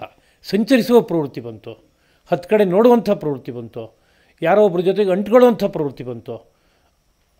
ಯಾರ ಜೊತೆಗೆ ಅಂಟ್ಕೊಳ್ಳೋ ಪ್ರವೃತ್ತಿ, ಯಾರೋ ಒಬ್ಬ ಮಹಾತ್ಮನೋ ಜ್ಞಾನಿಯೋ, ಆ ಜ್ಞಾನಿಯ ಸರಣಿಯನ್ನು ಅನುಸರಿಸಿ ಬದುಕ್ತಾ ಇರುವ ಆದರ್ಶವಾದ ವ್ಯಕ್ತಿಯೋ ಅವನಿಗೆ ಅಂಟ್ಕೊಳ್ಳುವಂಥ ಪ್ರವೃತ್ತಿ ಬಂತು. ಆ ಅಂಟು ರಜಸ್ಸೇನೆ, ಅಲ್ಲಿ ಚಲಿಸುವಂಥದ್ದು ರಜಸ್ಸಿನ ಪರಿಣಾಮವೇ. ಎಲ್ಲಿ ಚಲಿಸಿದ್ದು ಅಂತ ಕೇಳಿದರೆ ದೇವಾಲಯದ ಅಂಗಳಗಳಲ್ಲಿ ಅಲ್ಲಿ 10 ಗಿಡಗಳಿಗೆ ನೀರು ಹಾಕಿದ್ದು, ಕಳೆ ತೆಗೆದಿದ್ದು, ಇನ್ನೇನೋ ಗೊಬ್ಬರ ಹಾಕಿದ್ದು, ಅದರ ಸೌಂದರ್ಯವನ್ನು ನೋಡಿ ಸಂತೋಷಪಟ್ಟಿದ್ದು, ಇದರಲ್ಲಿ ಮನಸ್ಸು ರಮಿಸ್ತು. ಹಾಗೆ ಇನ್ನೊಂದು ಹೆಜ್ಜೆ, ನೋಡಪ್ಪ ಗಿಡಗಳಿಗೆಲ್ಲ ನೀರು ಹಾಕಿದೆ, ಭಾಳ ಚೆನ್ನಾಗಾಯಿತು, ಗಿಡಗಳು ಎಷ್ಟು ಚೆನ್ನಾಗಿದೆ ನೋಡು ಅಂಥೇಳಿ ಅವನನ್ನು ಸ್ವಲ್ಪ ಸೇರಿಸ್ಕೋತಾ ನಿಧಾನಕ್ಕೆ ಇವತ್ತು ದೇವಾಲಯದಲ್ಲಿ ಒಂದು ಅಲಂಕಾರ ಮಾಡಬೇಕಾಗಿದೆ, ಒಂದು ಉತ್ಸವ ಇದೆ ಸಾಯಂಕಾಲ, ಅದಕ್ಕೋಸ್ಕರವಾಗಿ ಬಾ ಹೋಗೋಣ, ಹೂಗಳನ್ನೆಲ್ಲ ಸಂಗ್ರಹ ಮಾಡೋಣ. ಹೂಗಳನ್ನು ಸಂಗ್ರಹ ಮಾಡೋದು ಯಾತಕ್ಕೆ ಅಂದರೆ ಆ ದೇವರ ದೇವಾಲಯವನ್ನು ಚೆನ್ನಾಗಿ ಭವ್ಯವಾಗಿ ತೋರುವಂತೆ ಅಲಂಕಾರ ಮಾಡಬೇಕು. ಅಲಂಕಾರನೂ ಕೂಡ ಹೇಗೆ ಮಾಡಬೇಕು ಸ್ವಲ್ಪ ನಾನು ಹೇಳ್ತೀನಿ ಕೇಳು, ಅದರಂತೆ ಮಾಡೋಣ. ನಾನು ತೋರಿಸ್ತೀನಿ, ಈ ಕಂಬವನ್ನು ಹೇಗೆ ಅಲಂಕಾರ ಮಾಡ್ತೀನಿ, ಬಾಗಿಲನ್ನು ಹೇಗೆ ಅಲಂಕಾರ ಮಾಡ್ತೀನಿ, ಮುಖದ್ವಾರವನ್ನು ಹೇಗೆ ಅಲಂಕಾರ ಮಾಡ್ತೀನಿ, ನೋಡ್ಕೊ ಹಾಗೆ ಅಲಂಕಾರ ಮಾಡೋಣ ಅಂತ ಹೇಳಿದರೆ ಆ ಕ್ರಿಯಾಕಲಾಪಗಳಲ್ಲಿ ತೊಡಗುತ್ತಾನೆ. ಆವಾಗ ಒಂದು ರಜೋಗುಣದ ನಡೆ ಬರುತ್ತೆ. ಅದು ಬಂದರೂ ಕೂಡ ಅದು ದೇವಾಲಯಕ್ಕೆ ಸಂಬಂಧಪಟ್ಟ ವ್ಯವಹಾರ ಆದ್ದರಿಂದ ಪರೋಕ್ಷವಾಗಿ ದೇವನ ಜೊತೆಗೆ ಅಲ್ಲೊಂದು ಬಂಧ ಇದೆ, ಸಂಬಂಧ ಇದೆ. ಅದನ್ನು ಈ ರಾಜಸ ಪ್ರವೃತ್ತಿ ಎಂಬುದು ಸಾತ್ವಿಕ ಪ್ರವೃತ್ತಿ ಕಡೆಗೆ ಹೋಗೋಕ್ಕೆ ಬೇಕಾಗುವಂತಹ ಹೆಜ್ಜೆಯಿಂದ ಕೂಡಿದೆ. ಅದು ಅನಂತರದಲ್ಲಿ ನಿಧಾನವಾಗಿ ಅವನಿಗೆ ದೇವಾಲಯವನ್ನು ಎಷ್ಟು ಚೆನ್ನಾಗಿ ಅಲಂಕಾರ ಮಾಡಿದ್ದೀವಪ್ಪ, ಆದರೆ ದೇವ್ರನ್ನ ಇದಕ್ಕೂ ಚೆನ್ನಾಗಿ ನಾವು ಅಲಂಕರಿಸಿ ನೋಡಬೇಕು. ಬಾಯಲ್ಲಿ ಆ ದೇವ್ರ ಮೂರ್ತಿ ನೋಡು ಎಷ್ಟು ಭವ್ಯವಾಗಿದೆ ಅಂತ ವರ್ಣಿಸಿದರೆ ಅಲ್ಲೂ ಒಂದು ಸೌಂದರ್ಯವನ್ನು ನೋಡುವಂಥ ಪ್ರವೃತ್ತಿ ಹುಟ್ಕೊಳ್ಳುತ್ತೆ. ಹೌದು, ನಿಜವಾಗಲೂ ಕೂಡ ದೇವರ ಮೂರ್ತಿ ಆ ಮುಖಭಾವ ಎಷ್ಟು ಪ್ರಸನ್ನವಾಗಿದೆ, ಕಣ್ಣುಗಳು ಊರ್ಧ್ವವಾದಂಥ ಒಂದು ಯಾವುದೋ ಒಂದು ಅನುಭವದಲ್ಲಿ ಮುಳುಗಿರುವಂತಹ ಒಂದು ನಡೆಯನ್ನು ಜ್ಞಾಪಿಸ್ತಾ ಇದೆ. ಅವನ ಶರೀರದ ಭಾಗಗಳೆಲ್ಲವೂ ಕೂಡ ಸಮವಿಭಕ್ತ ಗಾತ್ರದಿಂದ ಕೂಡಿ ಆಯಾ ಪ್ರಮಾಣಗಳು ಅಂಗಗಳಿಗೆ ಎಷ್ಟಿರಬೇಕು ಅಷ್ಟೇ ಇದ್ದು ನೋಡೋದಕ್ಕೆ ಅತ್ಯಂತ ಭವ್ಯವಾಗಿ ಕಾಣಿಸ್ತಾ ಇದ್ದಾನೆ ಅಂತ ವರ್ಣಿಸಿದರೆ ಹೌದು ಹೌದು ಅಂತ ಅನ್ನೋ ಥರ ಆಗುತ್ತೆ. ಪರಮ ತಾಮಸನಾಗಿದ್ದರೂ ಸಹ ಅವನಿಗೆ ಸರಿಯಾಗಿ ವಿವರಣೆ ಕೊಟ್ಟರೆ ಒಂದು ದೇವತಾ ಮೂರ್ತಿ ಹೀಗಿದೆ ಅಂತ ಅದು ಹೌದು ಅಂತ ಅನ್ಸೋಕ್ಕೆ ಶುರುವಾಗುತ್ತೆ. ಆಮೇಲೆ ಆ ಮೂರ್ತಿಯನ್ನು ಅಲಂಕಾರ ಮಾಡೋಣ ಅಂತೇಳಿದರೆ ಅದಕ್ಕೂ ಒಪ್ಕೋತಾನೆ. ಅಲಂಕಾರ ಮಾಡುವಾಗ ಅದು ಸೌಂದರ್ಯ ಕೆಡದೇ ಇರುವಂತೆ ಅಲಂಕಾರ ಮಾಡಬೇಕಪ್ಪ, ಅದೇ ನಿಜವಾದ ಅಲಂಕಾರ ಅಂತ ಅಲಂಕಾರದ ತತ್ವವನ್ನು ಹೇಳಿಕೊಟ್ಟು ಕ್ರಮವಾಗಿ ಆ ದೇವರ ಮೂರ್ತಿಯನ್ನು ನೋಡಿ ಅಲ್ಲಿರೋ ಸೌಂದರ್ಯ ಏನಿದೆ ಅದು ಹಿಗ್ಗಬೇಕು, ಕುಗ್ಗಬಾರ್ದು. ಹಾಗೆ ಎಲ್ಲಿಗೊಂದು ಹೂವು ಇಡಬೇಕೋ, ಎಲ್ಲೊಂದು ತುಳಸಿ ಮಾಲೆಯನ್ನು ಹಾಕಬೇಕೋ, ಎಲ್ಲಿ ಇನ್ನೊಂದು ಮಾಲೆಯನ್ನು ಇಡಬೇಕೋ, ಆ ಮೂರ್ತಿಯ ಭವ್ಯತೆ ವ್ಯಕ್ತವಾಗುವಂತೆ ಇರಬೇಕು. ಅಕ್ಕಪಕ್ಕದಲ್ಲಿರುವ ಪುಷ್ಪಗಳು ಆ ಕಡೆಗೆ ನೋಡುವಂತ ತೋರಿಸುವಂತೆ ಇರಬೇಕು. ಹಾಗಾದರೆ ಅದಕ್ಕೆ ಅಲಂಕಾರ ಅಂತ ಕರೆಯೋಕ್ಕಾಗತ್ತೆ. ಹಾಗೆ ಅಲಂಕಾರ ಮಾಡೋ ಕಲೆಯನ್ನು ಹೇಳ್ಕೊಡ್ತಾ ಮೂರ್ತಿಯ ಬಗ್ಗೆ ಏಕಾಗ್ರತೆಯನ್ನು ಬೆಳೆಸ್ತಾ ಹೋದರೆ, ಅಲ್ಲೊಂದು ಅವನಿಗೆ ಪ್ರೀತಿ ಬೆಳೀತಾ ಹೋದರೆ ಅವನು ಕ್ರಮವಾಗಿ ಸಾತ್ವಿಕ ಆಗ್ತಾ ಹೋಗ್ತಾನೆ. ಏಕೆಂದರೆ ಆ ಮೂರ್ತಿ ಎಂಬುದು ಸತ್ವವನ್ನೇ ಪ್ರಧಾನವಾಗಿ ತುಂಬಿಕೊಂಡಿರುವಂಥ ಒಂದು ಮೂರ್ತಿ. ಅದರಿಂದಲೇ ಅದು ಆರಾಧನೆಗೆ ಯೋಗ್ಯವಾದದ್ದು. ಆ ಮೂರ್ತಿಯ ಕಡೆ ಮನಸ್ಸು ಹರಿತಾ ಇದೆ ಅಂದರೆ ಆ ಸತ್ವಗುಣ ಇವನ ಮನಸ್ಸಿನಲ್ಲಿ ಜಾಗರೂಕವಾಗ್ತಾ ಹೋಗುತ್ತೆ. ಇವನು ಸಾತ್ವಿಕವಾದ ಮೂರ್ತಿ ಆಗ್ತಾ ಹೋಗ್ತಾನೆ. ಅನಂತರದಲ್ಲಿ ಅವನು ಅಲ್ಲಿಗೆ ಅಂಟ್ಕೋತಾ ಕ್ರಮವಾಗಿ ಆ ಶಿವನೋ ಕೃಷ್ಣನೋ ವಿಷ್ಣುವೋ ನಾರಾಯಣನೋ ಯಾರಾದರೂ ಆಗಲಿ ಅವರೆಲ್ಲರೂ ಯಾರಪ್ಪ ಅಂತ ಕೇಳಿದರೆ ಆ ಪರತತ್ವದ ಒಂದೊಂದು ರೂಪಗಳಾಗಿರೋದ್ರಿಂದ ಆ ಪರತತ್ವದ ಕಡೆಗೆ ಮುಂದಕ್ಕೆ ಹೋಗೋದಕ್ಕೆ ದಾರಿಯಾಗಿಬಿಡುತ್ತೆ. ಹೀಗೆ ಅಂಟು ಎಂಬುದೇ ಕ್ರಮಕ್ರಮವಾಗಿ ಭಗವಂತನ ಸಾಕ್ಷಾತ್ಕಾರದವರೆಗೂ ಕರ್ಕೊಂಡೋಗಿ ತಲುಪಿಸೋದಕ್ಕೆ ಸಾಧ್ಯವಾಗಿಬಿಡುತ್ತೆ. ಆದ್ದರಿಂದ ತ್ರಿಗುಣಮಯವಾದ ಪ್ರಪಂಚದ ಮಧ್ಯದಲ್ಲಿ ತ್ರಿಗುಣಾತೀತವಾದ ತತ್ವವನ್ನು ಭಾವಿಸೋದಕ್ಕೆ ಏನೇನು ಅವಕಾಶಗಳಿದೆಯೋ ಅಂಥ ಅವಕಾಶಗಳನ್ನೆಲ್ಲ ಒಂದೊಂದನ್ನು ಗುರುತಿಸಿ ಆ ಕಡೆಗೆ ಸ್ವಲ್ಪ ಅಭಿಮುಖತೆಯನ್ನು ಬೆಳೆಸ್ಕೊತ ಹೋಗಿ ಕೊನೆಗೆ ಆ ಪರಾತ್ಪರ ತತ್ವವನ್ನು ಭಾವಿಸೋದಕ್ಕೆ ಶುರು ಮಾಡಿದ್ರೆ ತತ್ವ ಸಾಕ್ಷಾತ್ಕಾರ ಆಗುತ್ತೆ ಎಂಬುದನ್ನು ಈ ಶ್ಲೋಕದ ಹಿನ್ನೆಲೆಯಲ್ಲಿ ಪ್ರಾಕರಣಿಕವಾಗಿ ನೆನಪಿಸ್ಕೊಂಡಿದ್ದೇನೆ. ಮುಂದಿನ ಮಾತು ಶ್ಲೋಕ 15. ನಮಾಂ ದುಷ್ಕೃತಿನೋ ಮೂಢಾಃ ಪ್ರಪದ್ಯಂತೆ ನರಾಧಮಾಃ ಮಾಯೆಯ ಅಪಹೃತಜ್ಞಾನಾಃ ಆಸುರಂ ಭಾವಮಾಶ್ರಿತಾಃ. ಲೋಕ ಎಲ್ಲ ಯಾತಕ್ಕೆ ಆ ಶ್ರೀಕೃಷ್ಣ ಪ್ರಭು ಅವತಾರ ಪುರುಷ ಅವನನ್ನು ಭಾವಿಸೋಲ್ಲ ಅಂತ ಕೇಳಿದರೆ, ದುಷ್ಕೃತಿನಃ ಕೆಟ್ಟ ಕಾರ್ಯವನ್ನು ಮಾಡುವಂತಹ ಮೂಢಾಹ ಅದರ ಕಾರಣದಿಂದಾಗಿ ಮೂಢರಾಗಿರುವ ಮೋಹಗ್ರಸ್ತರಾಗಿರುವ ತಾಮಸರಾಗಿರುವ ನರಾಧಮಾಹ ನರರಲ್ಲಿ ಅಧಮರು ನಮಾಂ ಪ್ರಪದ್ಯಂತೆ ನನ್ನನ್ನು ಮುಟ್ಟಲ್ಲ ಬಂದು ನನ್ನವರೆಗೆ ಬಂದು ಸೇರೋಕ್ಕಾಗಲ್ಲ ಅವರಿಗೆ. ಅವರು ಅಂತ ಇಟ್ಕೋಬೇಕು. ಮಾಯೆಯ ಅಪಹೃತ ಜ್ಞಾನಾಹ ಮಾಯೆಯಿಂದ ಜ್ಞಾನ ಅಪಹೃತವಾದವರು ಆಗಿದ್ದಾರೆ. ಅವರು ವಿವೇಕದ ಬುದ್ಧಿ ಹೋಗ್ಬಿಟ್ಟಿದೆ ಅವರಿಗೆ. ವಿವೇಕ ಅಂದರೆ ಇದು ಹೀಗೆ ಅಂತ ಪೃಥಕ್ಕರಿಸಿ ನೋಡುವಂಥ ಒಂದು ಬುದ್ಧಿಗೆ ವಿವೇಕ ಅಂತ ಕರೀತಾರೆ. ಒಳ್ಳೆಯ ಬುದ್ಧಿವಂತ ಅಂದರೆ ಅವನು ಅನೇಕ ಅಂಶಗಳನ್ನು ವಿಭಜನೆ ಮಾಡಿ ನೋಡೋದಕ್ಕೆ ಅವನಿಗೆ ಚೆನ್ನಾಗಿ ಬರುತ್ತೆ ಅಂತ. ಅಕ್ಕಿ ತರಹ 10 ಧಾನ್ಯಗಳನ್ನು ಒಟ್ಟು ಸೇರಿಸಿ ಒಬ್ಬನಿಗೆ ಕೊಟ್ಟು ಒಂದೊಂದರ ಲಕ್ಷಣ ಹೀಗಪ್ಪ ಅಂತ ಒಮ್ಮೆ ಹೇಳಿಕೊಟ್ರೆ ಅದಷ್ಟು ಪೃಥಕ್ಕರಿಸು ಅಂದರೆ ಪೃಥಕ್ಕರಿಸ್ತಾನೆ ಅಂದರೆ ಬುದ್ಧಿ ಅವನಿಗೆ ಚೆನ್ನಾಗಿದೆ ಅಂತಲೇ ಅರ್ಥ. ಅದೇ ರೀತಿಯಲ್ಲಿ ಈ ಸೃಷ್ಟಿನಲ್ಲಿ ಒಳ್ಳೆಯದು ಇದೆ, ಕೆಡುಕು ಇದೆ. ಒಬ್ಬೊಬ್ಬನಿಗೆ ಒಂದೊಂದು ಒಳ್ಳೆಯದಿದೆ, ಒಬ್ಬೊಬ್ಬನಿಗೆ ಒಂದೊಂದು ಕೆಡುಕಿದೆ. ಯಾರಿಗಿದು ಒಳ್ಳೆಯದು, ಯಾರಿಗಿದು ಕೆಡುಕು ಅನ್ನೋ ಬಗ್ಗೆ ಒಂದು ಸರಿಯಾದಂತಹ ತಿಳುವಳಿಕೆ ಯಾರಿಗಿರುತ್ತೋ ಅವನು ವಿವೇಕಿ ಅಂತ ಕರಿಬೇಕು. ಮಾಯೆಯ ಅಪಹೃತ ಜ್ಞಾನ ಮಾಯೆಯಿಂದ ಅಂಥ ವಿವೇಕ ಹೊರಟೋಗಿರುವಂಥವರು ಆಸುರಂ ಭಾವಮಾಶ್ರಿತಾ ಆಸುರ ಭಾವವನ್ನು ಅವಲಂಬಿಸಿದವರು ಆಗ್ತಾರೆ ಅಂತ. ಅಸುರ ಅಂದರೆ ದೇವತೆಗಳಲ್ಲದವರು. ಆ ದೇವತೆಗಳಲ್ಲದವರ ಭಾವವನ್ನು ತನವನ್ನು ಆಶ್ರಿತ ಅವಲಂಬಿಸಿದವರು ಆಗ್ತಾರೆ. ತಾತ್ಪರ್ಯ ಏನಾಯಿತು ಅಂದರೆ, ಯಾರು ದುಷ್ಕರ್ಮವನ್ನು ಮಾಡ್ತಾರೋ ಅವರು ಮೂಢರು ಮತ್ತು ಅಧಮರಾದ ಮನುಷ್ಯರು. ಅವರ ಜ್ಞಾನ ವಿವೇಕವೆಂಬುದು ಮಾಯೆಯಿಂದ ಅಪಹರಿಸಲ್ಪಟ್ಟಿರುತ್ತೆ. ಅವರು ಆಸುರ ಭಾವವನ್ನು ಹೊಂದಿದವರು ಎಂಬುದಾಗಿ ಒಟ್ಟು ಆಶಯ. ಇಲ್ಲಿ ಕೆಲವು ಪದಗಳು ಏನು ಬಂದಿದೆ ಅದರ ಬಗ್ಗೆ ಒಂದು ಸ್ವಲ್ಪ ಪರಿಚಯ ಮಾಡಿಕೊಳ್ಳೋದಾದರೆ, ಮೊದಲನೇದಾಗಿ ಮೂಢಾಹ ಅಂತ ಬಂತು. ಮುಹ ವೈಚಿತ್ಯ ಅಂತ ಧಾತು ಪಾಠ. ಮುಹ ಅಂತ ಒಂದು ಧಾತು, ವೈಚಿತ್ಯಂ ಅಂತ ಅದಕ್ಕೆ ಅರ್ಥ. ಮುಹ್ಯತಿ ಕ್ರಿಯಾಪದ. ಚಿತ್ತ ಅಂದರೆ ನಮ್ಮದೊಂದು ಸಾಧನ. ಯಾವುದ್ರ ಮೂಲಕ ತಿಳುವಳಿಕೆಯನ್ನು ನಾವು ಪಡೆಯೋಕ್ಕಾಗುತ್ತೋ ನಮ್ಮ ಒಳಗಡೆ ಇರುವಂಥ ಒಂದು ಸಾಧನಕ್ಕೆ ಚಿತ್ತ ಅಂತ ಕರೀತಾರೆ. ಇದು ತನ್ನನ್ನು ಕಳ್ಕೊಂಡ್ರೆ ಅದಕ್ಕೆ ವೈಚಿತ್ಯಂ ಅಂತ ಕರೀತಾರೆ. ಅದರಲ್ಲೇನೋ ವಿಕಾರ ಬಂದುಬಿಟ್ಟಿದೆ, ಅದರ ಸಹಜವಾದ ತನ ಇಲ್ಲ, ಹಾಗಾಗ್ಬಿಟ್ಟಿದೆ. ಆಗ ಅದಕ್ಕೆ ವಿಚಿತ್ತಸ್ಯ ಭಾವ ವೈಚಿತ್ಯಂ ಅಂತ ಇಟ್ಕೋಬೇಕು. ವಿಕೃತವಾದ ಚಿತ್ತ, ಆ ವಿಕೃತವಾದ ಚಿತ್ತದ ತನ ವೈಚಿತ್ಯಂ ಅಂತಾಯಿತು. ಯಾವುದೋ ಒಂದು ಪರದೆ ಇದೆ, ಅದರ ಮೇಲೆ ಏನೊಂದನ್ನು ಪ್ರೊಜೆಕ್ಟ್ ಮಾಡಬೇಕು. ಪರದೆ ತಿಳಿಯಾಗಿ ಸ್ವಚ್ಛವಾಗಿದ್ದರೆ ಪ್ರೊಜೆಕ್ಟ್ ಮಾಡಿದ ವಿಷಯ ಯಥಾವತ್ತಾಗಿ ಕಾಣಿಸುತ್ತೆ.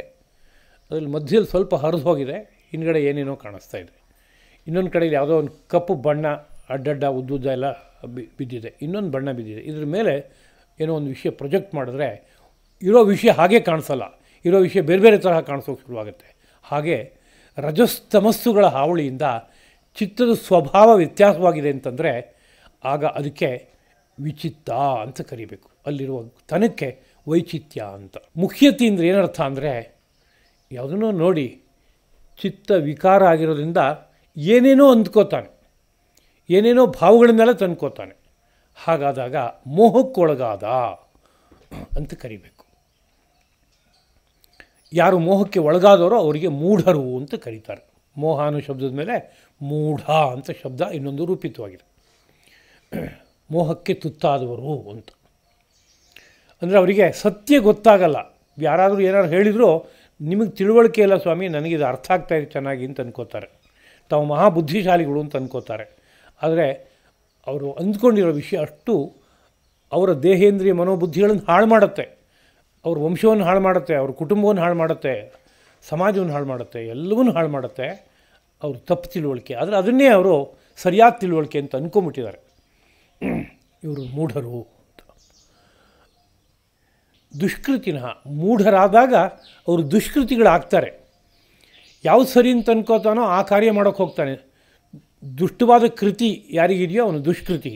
ದುಷ್ಟಾಕೃತಿ, ಕೃತಿ ಅಂದರೆ ಕಾರ್ಯ. ಯಾರಿಂದ ಕೆಟ್ಟ ಕಾರ್ಯ ಮಾಡಲ್ಪಡುತ್ತೋ ಅವನು ದುಷ್ಕೃತಿ. ಅವನು ನಾನಾ ರೀತಿಯಾದಂಥ ಅಪರಾಧಗಳನ್ನು ಮಾಡ್ತಾ ಹೋಗ್ತಾನೆ, ತಪ್ಪುಗಳನ್ನು ಮಾಡ್ತಾ ಹೋಗ್ತಾನೆ. ಯಾಕೆಂದರೆ ತಿಳುವಳಿಕೆಗೆ ಅವನು ಏನು ಬಂದಿದೆಯೋ ಅದು ಸರಿ ಅಂತ ಅಂದ್ಕೊಂಡಿದ್ದಾನೆ, ಅದನ್ನೇ ಮುಂದಕ್ಕೆ ಮಾಡ್ತಾ ಹೋಗ್ತಾನೆ. ಯಾವುದೋ ಆಹಾರ ವಸ್ತು ಭಾಳ ಹಿತ ಅಂತ ಅವನು ಅಂದ್ಕೊಂಬಿಟ್ಟಿದ್ದಾನೆ. ಯಾಕೆಂದರೆ ಯಾವತ್ತೋ ಒಂದು ದಿವಸ ಬಳಸ್ದ, ಭಾಳ ಉತ್ಸಾಹ ಬಂದ್ಬಿಡುತ್ತೆ ನನಗೆ, ಎಂಥ ಒಳ್ಳೆಯ ಆಹಾರ ವಸ್ತು ಅಂತ ಅನ್ನಿಸ್ತು. ನಿತ್ಯ ಬಳಸೋಕೆ ಶುರು ಮಾಡ್ದ. ಆದರೆ ಅನರ್ಥ ಪರಂಪರೆ ಇದೆ ಮುಂದೆ ಅದಕ್ಕೆ. ಅದು ಒಬ್ಬನ ಮೇಲಲ್ಲ, ನಾಳೆ ಅವನಿಗೆ ಮಕ್ಕಳು ಹುಟ್ಟಿದ್ರೆ ಮಕ್ಕಳಲ್ಲೆಲ್ಲ ಇರುತ್ತೆ ಪರಂಪರೆ, ಮೊಮ್ಮಕ್ಕಳು ಹುಟ್ಟಿದ್ರೆ ಅಲ್ಲೂ ಸಹ ಇರುತ್ತೆ. ಅದ್ರ ಜೊತೆಗೆ ಅವನಲ್ಲಿ ಹುಟ್ಟಿರೋ ವಿಕಾರಗಳೆಲ್ಲ ಸುತ್ತಮುತ್ತಲಿರೋ ಗೃಹದ ಸದಸ್ಯರಿಗೆಲ್ಲ ಅದು ಬಾಧಿಸುತ್ತೆ. ಸಮಾಜದಲ್ಲಿ ಅವನು ಎಲ್ಲೆಲ್ಲಿ ಓಡಾಡ್ತಾನೋ ಅಲ್ಲೆಲ್ಲ ಏರುಪೇರುಗಳಾಗುತ್ತೆ. ಆಗಿದ್ದರೂ ಅವನಿಗೇನು ಗೊತ್ತಾಗಲ್ಲ, ಇದು ತುಂಬ ಚೆನ್ನಾಗಿದೆ ಅಂತ ಅನ್ಕೋತಾನೆ, ದುಷ್ಕಾರ್ಯ ಮಾಡ್ತಾನೆ. ಒಬ್ಬ ಕಳ್ಳನಿಗೂ ಸಹ ನಾನು ಮಾಡ್ತಾ ಇರೋ ಸರಿಯಾದ ಕಾರ್ಯ ಅಂತ ಇರುತ್ತೆ ಬುದ್ಧಿನಲ್ಲಿ ಅಂತ. ಯಾಕೆ ಅಂತ ಕೇಳಿದರೆ, ನನಗೆ ಸಂಪತ್ತಿನ ಹಕ್ಕಿಲ್ವ? ಹಾಗಾದರೆ ಸಂಪತ್ತೆಲ್ಲ ಇರೋದು ಪ್ರಪಂಚಕ್ಕೆ ಸೇರಿತ್ತು, ಯಾರೂ ನನಗೇನು ಕೊಡಲ್ಲ, ನಾನೇನು ಮಾಡಬೇಕು? ಆದ್ದರಿಂದ ಯಾರ್ದು ಇದ್ದಿದ್ದನ್ನು ಹೊತ್ಕೊಂಡು ಬರ್ತೀನಿ, ಧಾರವಾಡ ಮಾರು ತೊಗೊಂಬರ್ತೀನಿ, ಇಲ್ಲವ್ರಿಗೆ ಗೊತ್ತಿಲ್ಲ ಇರೋದನ್ನ ಹೊತ್ಕೊಂಡು ತೊಗೊಂಬರ್ತೀನಿ ಅಂತ. ಅಲ್ಲೊಂದು ತರ್ಕ, ಯುಕ್ತಿ. ತಾನು ತೊಗೊಂಡು ತೀರ್ಮಾನ ತಪ್ಪಿದೆ. ಎರಡನೇದು, ಆ ತಪ್ಪಿಗೆ ತಕ್ಕಂತೆ ಒಂದು ದುಷ್ಕಾರ್ಯ, ಕಳ್ತನದ ಪ್ರವೃತ್ತಿ, ದರೋಡೆ ಪ್ರವೃತ್ತಿ, ಹೀಗೆ ನಾನಾ ಪಾಪಗಳನ್ನು ಮಾಡ್ಕೋತ ಹೋಗ್ತಾನೆ. ಮತ್ತು ನಾನಾ ಹಿಂಸೆಗಳನ್ನು ಮಾಡ್ತಾರೆ. ಅಸತ್ಯ ನುಡಿಯೋದು ಮೊದಲನೇದಾಗಿ. ಅಸತ್ಯ ನುಡಿದಾಗ ಅದು ಒಂದು ಹಿಂಸೆನೇ ಅದು. ಯಾಕೆಂದರೆ ಸತ್ಯವನ್ನು ಅರ್ಥ ಮಾಡ್ಕೋಬೇಕು ಅಂತ ಪ್ರತಿಯೊಂದು ಜೀವವೂ ಒಂದಲ್ಲ ಒಂದು ರೀತಿಯಲ್ಲಿ ಬಯಸುತ್ತೆ. ಸತ್ಯದಿಂದ ಜೀವನ ಉದ್ಧಾರ ಆಗುತ್ತೆ. ಹಾಗಿರುವಾಗ ಇವನು ಯಾವುದೋ ಒಂದು ಅಸತ್ಯವನ್ನು ಅದರ ತಲೆಯಲ್ಲಿ ಕೂರಿಸಿದರೆ ಅವನ ದೇಹೇಂದ್ರಿಯ ಮನೋಬುದ್ಧಿಗಳಲ್ಲಿ ನಾನಾ ರೀತಿಯಾದ ಹಿಂಸೆಗೆ ಕಾರಣ ಆಗುತ್ತದು. ಅದೇ ರೀತಿಯಲ್ಲಿ ಇನ್ನೊಬ್ಬರ ದ್ರವ್ಯವನ್ನು ಅಪಹಾರ ಮಾಡಿದ್ರೆ ಅವರು ಕಷ್ಟಪಡ್ತಾರೆ, ಅವ್ರಿಗೆ ಹಿಂಸೆ ಆಗುತ್ತೆ. ಅದು ಅಲ್ಲದೆ ಹೊಡೆದು ಬಡಿದು ಮಾಡಿದ್ರೆ, ಅಥವಾ ವಾಕ್ಪಾರುಷ್ಯ, ಕಠೋರವಾದ ಮಾತು, ವ್ಯಂಗ್ಯೋಕ್ತಿಯನ್ನು ಆಡಿ ಇನ್ನೊಬ್ಬರ ಮನಸ್ಸನ್ನು ನೋಯಿಸುವಂಥ ಕಾರ್ಯ, ಇದನ್ನೆಲ್ಲ ಮಾಡಿದ್ರೆ ಹಿಂಸೆ ಆಗುತ್ತೆ. ಅದರಿಂದ ಹಿಂಸೆ ಅತ್ಯಂತ ದೋಷದಾಯಕವಾದದ್ದು. ಮಾ ಹಿಂಸ್ಯಾತ್ ಸರ್ವಾಭೂತಾನಿ, ಯಾವ ಜೀವಕೋಟಿಗಳನ್ನು ಹಿಂಸಿಸಬೇಡ ಅಂತ ಘೋಷಣೆ ಮಾಡಿದ್ರು. ಅಹಿಂಸಾ ಪರಮೋ ಧರ್ಮ, ಅಹಿಂಸೆ ಎಂಬುದು ಪರಮಧರ್ಮ ಎಂಬುದಾಗಿ ಘೋಷಣೆ ಮಾಡಿದ್ರು. ಜೊತೆಗೆ ಒಂದು ಸೂತ್ರಪ್ರಾಯವಾದ ಮಾತಾಗಿ ಯಶ ಧರ್ಮ ಸಮಾಸೇನ ಇದುಕ್ತಂ ಗ್ರಂಥ ಕೋಟಿಭಿ, ಕೋಟಿ ಗ್ರಂಥದಲ್ಲಿ ಹೇಳಲ್ಪಟ್ಟ ವಿಷಯದ ಸಾರ ಇಷ್ಟೇ ಅಪ್ಪ, ಹೇಳ್ತೀನಿ ಕೇಳೋ. ಆತ್ಮನಃ ಪ್ರತಿಕೂಲಾನಿ ಪರೇಷಾಂ ನ ಸಮಾಚರೇತ್, ನಿನಗೆ ಯಾವುದು ಪ್ರತಿಕೂಲವೋ ಅದನ್ನು ಇನ್ನೊಬ್ಬರಿಗೆ ಮಾಡಬೇಡ ಅಂತ. ನಿನಗೇನೇನು ಯಾವ್ಯಾವ ರೀತಿಯಾದಂಥ ಸಂದರ್ಭಗಳು ಒದಗಿದಾಗ ನಿನ್ನ ದೇಹೇಂದ್ರಿಯ ಮನೋಬುದ್ಧಿಗಳು ಕೆಟ್ಟೋಗಿ ನಿನ್ನ ಜೀವನವನ್ನು ಸಾರ್ಥಕಪಡಿಸ್ಕೊಳ್ಳೋಕ್ಕೆ ಆಗಲ್ಲ ಅನ್ನೋ ಸ್ಥಿತಿ ಉಂಟಾಗುತ್ತೋ ಅಂಥದ್ದು ಬೇರೆಯವರಿಗೂ ಆಗಬಾರ್ದು, ಅದನ್ನ ಅವರ ದೇಹೇಂದ್ರಿಯ ಮನೋಬುದ್ಧಿಗಳಿಗೆ ತೊಡಕಾಗುವಂತಹ ಯಾವ ಒಂದು ಆಹಾರ ವಸ್ತುವನ್ನು ಕೊಡಬೇಡ, ಯಾವೊಂದು ಕೆಲಸವನ್ನು ಹೇಳಬೇಡ, ಯಾವೊಂದು ಬುದ್ಧಿಯನ್ನು ಹುಟ್ಟಿಸಬೇಡ, ಯಾವೊಂದು ಮನೋಧರ್ಮವನ್ನು ಬಿತ್ತಬೇಡ ಅಂತ ಇಷ್ಟೇ ಧರ್ಮ ಅಪ್ಪ ಅಂತ ಧರ್ಮದ ಸಾರವನ್ನು ಹೇಳಿದರು. ಅದ್ರ ಹಿಂದ್ಗಡೆಗೆ ಒಟ್ಟು ಜೀವಲೋಕಕ್ಕೆಲ್ಲೂ ಹಿಂಸೆ ಆಗಬಾರ್ದು ಅನ್ನೋ ರೀತಿಯಾದಂಥ ಒಂದು ಸೂತ್ರ ಇದೆ. ಆದರೆ ಈ ದುಷ್ಕೃತಿಗಳು ನಾನಾ ರೀತಿಯಾದಂಥ ಪಾಪಗಳನ್ನು, ಹಿಂಸಾರೂಪವಾದಂಥ ಕರ್ಮವನ್ನು ಆಚರಿಸ್ತಾ ಹೋಗ್ತಾರೆ. ಆದ್ದರಿಂದ ಅವ್ರು ಯಾರು ಅಂದರೆ ನರಾಧಮಾಹ, ಮನುಷ್ಯರಲ್ಲಿ ಅತ್ಯಂತ ಅಧಮರು ಅಂತ. ಯಾಕೆ ಅಧಮರು ಅಂತ ಕೇಳಿದರೆ, ಅತ್ಯಂತ ಉತ್ಕೃಷ್ಟವಾದಂಥ ದೇಹಯಂತ್ರವನ್ನು ಪಡೆದಿದ್ದಾರೆ. ಸಸ್ಯಗಳಿಗಿಲ್ಲ, ಪ್ರಾಣಿಗಳಿಗಿಲ್ಲ, ಪಕ್ಷಿಗಳಿಗಿಲ್ಲ. ಇಲ್ಲದೇ ಇದ್ದರೆ ಏನಂತ, ಇದರಲ್ಲಿ ಏನು ವೈಚಿತ್ರ್ಯ ಇದೆ ಅಂತ ಕೇಳಿದರೆ, ಮನುಷ್ಯನಿಗಿಂತ ಸೊಗಸಾಗಿ ಭೋಗವನ್ನು ಅನುಭವಿಸೋದಕ್ಕೆ ಇನ್ನೊಂದು ದೇಹದಲ್ಲಿ ಸಾಧ್ಯವಾಗಲ್ಲ. ಮನುಷ್ಯನಿಗಿಂತ ಸೊಗಸಾಗಿ ಅಂತಃಪ್ರಪಂಚದ ಆನಂದವನ್ನು ಅನುಭವಿಸೋದಕ್ಕೆ ಇನ್ನೊಬ್ಬರ ಕೈಯಲ್ಲಿ ಸಾಧ್ಯವಾಗಲ್ಲ. ಹೀಗಿರೋದ್ರಿಂದ ಭೋಗಕ್ಕೂ ಈ ಮೈ ಅತ್ಯಂತ ಸಾಧನ, ಉತ್ತಮ ಸಾಧನ. ಯೋಗಾನುಭವಕ್ಕೂ ಅತ್ಯಂತ ಉತ್ತಮವಾದ ಸಾಧನ. ಆಯುರ್ವೇದ ಆಚಾರ್ಯರು ಶರೀರದ ಲಕ್ಷಣವನ್ನು ಹೇಳಬೇಕಾದ್ರೆ, ಯೋಗಭೋಗಾಯತನಂ ಶರೀರಂ, ಯೋಗಕ್ಕೂ ಭೋಗಕ್ಕೂ ಯಾವುದು ಸರಿಯಾದದ್ದೋ, ಆಶ್ರಯವಾದದ್ದೋ ಅದೇ ಶರೀರ ಎಂಬುದಾಗಿ ವ್ಯಾಖ್ಯಾನ ಮಾಡಿದರು. ಇಂಥ ಉತ್ಕೃಷ್ಟವಾದ ದೇಹಯಂತ್ರವನ್ನು ಅರ್ಥ ಮಾಡಿಕೊಳ್ಳದೆ ಮೂಢನಾಗಿ ಈ ಶರೀರ ಯಂತ್ರದಲ್ಲಿ ಯಾವ್ಯಾವ ರೀತಿಯ ಸೌಲಭ್ಯಗಳಿದೆಯೋ, ಒಂದಷ್ಟು ಬುದ್ಧಿ ಇದೆ, ಮನಸ್ಸಿದೆ, ಪಂಚೇಂದ್ರಿಯಗಳಿದೆ, ಕರ್ಮೇಂದ್ರಿಯಗಳಿದೆ, ಇದೆಲ್ಲವನ್ನು ಬಳಸ್ಕೊಂಡು ನಾನಾ ತರಹದ ಅಪರಾಧದ ಕಾರ್ಯಗಳನ್ನು ಮಾಡ್ಕೊಂಡು ಹೋದಾಗ ಅವನನ್ನು ಏನಂತ ಕರಿಬೇಕು? ನರರಲ್ಲಿ ಅಧಮ ಅಂತ ಕರಿಬೇಕು. ಅತ್ಯಂತ ನಿಕೃಷ್ಟನಾದಂಥ ವ್ಯಕ್ತಿ ಎಂಬುದಾಗಿ ಕರಿಬೇಕು. ಹಾಗಾದಾಗ ಅವ್ರ ಕಥೆ ಏನು ಅಂತ ಕೇಳಿದ್ರೆ, ಅವರು ಆಸುರ ಭಾವವನ್ನೇ ಅವಲಂಬಿಸಿದವರು ಅಂತ ಅರ್ಥ. ಅಸುರ ತತ್ಸಂಬಂಧಿಯಾದದ್ದು ಆಸುರ ಅಂತಾಯಿತು. ಅಸುರರು ಅಂದರೆ ಸುರರು ಅಲ್ಲದೇ ಇದ್ದವರು ಅಂತ ಅರ್ಥ. ಸುರ ಭಿನ್ನರು ಅಂತ ಅರ್ಥ. ಸುರರು ಅಂದರೆ ದೇವತೆಗಳು. ದೇವತೆಗಳು ಸಮಗ್ರ ಈ ಸೃಷ್ಟಿಯ ವ್ಯವಹಾರ ನಿರ್ವಾಹಕ್ಕಾಗಿ ಆಯಾ ಸ್ಥಾನಗಳಲ್ಲಿ ನೇಮಕಗೊಂಡಂತಹ ಉತ್ತಮ ಶಕ್ತಿಗಳು. ಅವುಗಳು ಪ್ರಧಾನವಾಗಿ ಈ ಸಮಗ್ರ ಶರೀರ ಯಂತ್ರವನ್ನು ನಿರ್ವಾಹ ಮಾಡೋದಕ್ಕೆ ಸಹಕಾರ ಕೊಡ್ತಾ ಇದೆ. ಈ ಬ್ರಹ್ಮಾಂಡದ ನಿರ್ವಾಹಕ್ಕೆ ಸಹಕಾರ ಕೊಡ್ತಾ ಇರುವ ನಾನಾ ಶಕ್ತಿಗಳು, ಅವುಗಳನ್ನ ದೇವತೆಗಳು ಅಂತ ಕರೀತಾರೆ. ಅವು ಬೆಳಗ್ತಾ ಇರೋ ಶಕ್ತಿಗಳಾದ್ದರಿಂದ, ಜ್ಯೋತಿರ್ಮಯವಾಗಿರೋದ್ರಿಂದ ದೇವ ಅನ್ನೋ ಶಬ್ದ ಬಂತು. ದಿವ್ ಅನ್ನೋ ಧಾತು ಬೆಳಕು ಅನ್ನೋ ಅರ್ಥ ಕೊಡುತ್ತೆ. ಅದರಿಂದ ದೇವತೆಗಳು ಅಂದರೆ ಬೆಳಗ್ತಾ ಇರೋರು. ಅವ್ರನ್ನ ಯೋಗ ದೃಷ್ಟಿಯಿಂದ ನೋಡಿದ್ರೆ ಅವರು ತೇಜೋಮಯರಾಗಿ ಬೆಳಗ್ತಾ ಇದ್ದಾರೆ. ಅಂತಹ ದೇವತೆಗಳಿದ್ದಾರೆ. ಆ ದೇವತೆಗಳಿಗಿಂತ ಭಿನ್ನರಾದವರು ಯಾರಪ್ಪ ಅಂದರೆ ಅಸುರರು. ಅವರು ತನ ಆಸುರ ಭಾವ ಎಂಬುದಾಗಿ ಕರೆಯಲ್ಪಡುತ್ತೆ. ಹಾಗಂದ್ರೆ ಯಾರು ಅಂತ ಕೇಳಿದ್ರೆ, ನಮ್ಮ ಪುರಾಣದ ಕೆಲವು ಭಾಗಗಳನ್ನು ಗಮನಿಸಿದರೆ, ಕಶ್ಯಪ ಪ್ರಜಾಪತಿಗೆ ಪತ್ನಿಯರಿದ್ದರು. ದಿತಿ ಅಂತೊಬ್ಬಳು, ಅದಿತಿ ಅಂತೊಬ್ಬಳು, ಧನು ಅಂತೊಬ್ಬಳು. ಅದಿತಿಗೆ ಹುಟ್ಟಿದ ಸಂತಾನ ಎಲ್ಲ ದೇವತೆಗಳಾದರು. ದಿತಿಗೆ ಹುಟ್ಟಿರೋ ಸಂತಾನ ಎಲ್ಲ ದೈತ್ಯರು ಎಂಬುದಾಗ ಆದರು. ಧನುವಿಗೆ ಹುಟ್ಟಿರೋ ಸಂತಾನ ಎಲ್ಲ ದಾನವರು ಅಂತಾದರು. ಒಬ್ಬರು ರಾಜಸರು, ಒಬ್ಬರು ತಾಮಸರು, ಒಬ್ಬರು ಸಾತ್ವಿಕರು. ಅದಿತಿಗೆ ಹುಟ್ಟಿದ ಸಂತಾನ ಆದಿತೇಯ, ದಿವಿಷದಃ, ಅವರು ದೇವತೆಗಳು, ಸತ್ವಪ್ರಧಾನವಾದ ಶಕ್ತಿಗಳು. ಪ್ರಧಾನವಾಗಿ ಅವರಲ್ಲೂ ಪುನಃ ರಾಜಸ ತಾಮಸ ಶಕ್ತಿಗಳು ಉಂಟು. ಆದರೆ ಸತ್ವಪ್ರಧಾನವಾದ ಶಕ್ತಿಗಳಲ್ಲಿ ಉಪಭೇದಗಳು ಅಷ್ಟೇ. ಲೋಕದಲ್ಲಿರುವ ಸಾಮಾನ್ಯವಾದಂಥ ರಾಜಸ ತಾಮಸ ಸಸ್ಯಗಳು, ಪ್ರಾಣಿ ಪಕ್ಷಿಗಳು, ಕಲ್ಲೋ ಮಣ್ಣು ಅದರಂತೆ ಅಲ್ಲ. ಅದು ಉತ್ಕೃಷ್ಟ ಕ್ಷೇತ್ರದಲ್ಲಿ ರಾಜಸ ತಾಮಸವಾದಂಥ ಭಾಗ ಅದು. ಆದ್ದರಿಂದ ಅಸುರರು ಅಂದರೆ ಸುರರಿಗಿಂತ ಭಿನ್ನರಾದವರು ಅಂದರೆ ಯಾರು ಅಂತ ಕೇಳಿದರೆ, ತುಂಬ ಪ್ರಧಾನವಾಗಿ ತಗೋಬೇಕಾದದ್ದು ದೈತ್ಯರು ಮತ್ತು ದಾನವರು ಎಂಬುದಾಗಿ. ರಾಜಸರು ಮತ್ತು ತಾಮಸಿಗಳು. ಆ ರಾಜಸ ತಾಮಸಿಗಳು ವಿವೇಕವನ್ನು ಉಳ್ಳವರಲ್ಲ, ಹುಟ್ಟಿನಿಂದಲೇ ವಿವೇಕವನ್ನು ಕಳ್ಕೊಂಡವರು. ಯಾರೋ ವಿವೇಕ ಕೊಟ್ಟರೆ ಸ್ವೀಕರಿಸಲಾರರು. ಎಲ್ಲೋ ಅಪರೂಪಕ್ಕೆ ಆ ವಂಶದಲ್ಲಿ ಯಾರೋ ಒಬ್ಬ ಪ್ರಹ್ಲಾದನಂತವನು ಹುಟ್ಬೋದು ಅಷ್ಟೇ, ಉಳಿದವ್ರ ಕಥೆ ಬೇರೆ. ಅವ್ರು ಮಾಡೋ ಕಾರ್ಯ ಎಷ್ಟು ಏನು ಅಂತ ಕೇಳಿದ್ರೆ, ಅವ್ರ ತಿಳುವಳಿಕೆ ಏನಿದೆಯೋ ಅದಕ್ಕೆ ತಕ್ಕಂಥ ಕಾರ್ಯ ಮಾಡ್ತಾರೆ. ಅವರಿಗೆ ಅವಿವೇಕ ತುಂಬಿದೆ, ಆದ್ದರಿಂದ ಆ ಅವಿವೇಕವನ್ನು ಅದೇ ಸಮಗ್ರವು ಅಂತ ಅಂದ್ಕೊಂಡು ಲೋಕದಲ್ಲಿ ಮಾಡಬಾರದ ನಾನಾ ಕಾರ್ಯಗಳನ್ನು ಮಾಡ್ತಾ ಹೋಗ್ತಾರೆ, ದುಷ್ಕೃತಿಗಳಾಗಿ ಆಗ್ತಾರೆ. ಇಲ್ಲಿ ಒಂದು ಪ್ರಶ್ನೆ ಅನೇಕರು ಆಯಾ ಸಂದರ್ಭಗಳಲ್ಲಿ ಕೇಳ್ತಾ ಇರುವಂಥ ಪ್ರಶ್ನೆ, ಆ ಪ್ರಶ್ನೆಗೆ ಇಲ್ಲಿ ಉತ್ತರ ಹೇಳುವಂಥದ್ದು ಹೊಂದುತ್ತೆ ಅನ್ನೋ ದೃಷ್ಟಿಯಿಂದ ಜ್ಞಾಪಿಸ್ಕೋತಾ ಇದ್ದೀನಿ. ಈಗ ಮಾಯೆ ಕವಿದು ಅವರು ಮೂಢರಾಗಿದ್ದರಿಂದ ದುಷ್ಕರ್ಮ ಮಾಡಿದ್ರೆ, ಅವರು ದುಷ್ಕರ್ಮ ಮಾಡ್ತಾ ಇರೋದ್ರಿಂದ ಆಮೇಲೆ ಅವರಿಗೆ ಮಾಯೆ ಕವಿದು ಅವರು ಮತ್ತಷ್ಟು ಹದಗೆಟ್ಟು ಹೋದರೆ ಯಾವುದರಿಂದ ಯಾವುದಾಯಿತು ಅಂತ ಈ ಸಮಗ್ರ ಶ್ಲೋಕದ ಅಭಿಪ್ರಾಯವನ್ನು ಭಾವಿಸ್ತಾ ಇರುವಾಗ ಅಂಥದ್ದೊಂದು ಚಿಂತನೆ ಹುಟ್ಟೋದಕ್ಕೆ ಅವಕಾಶ ಇದೆ. ಮಾಯೆ ಕವಿತು ಮೂಢರಾದರು ಅಂದರೆ ಇವ್ರದ್ದೇನು ತಪ್ಪು? ಮಾಯೆದು ತಪ್ಪಲ್ವೇ?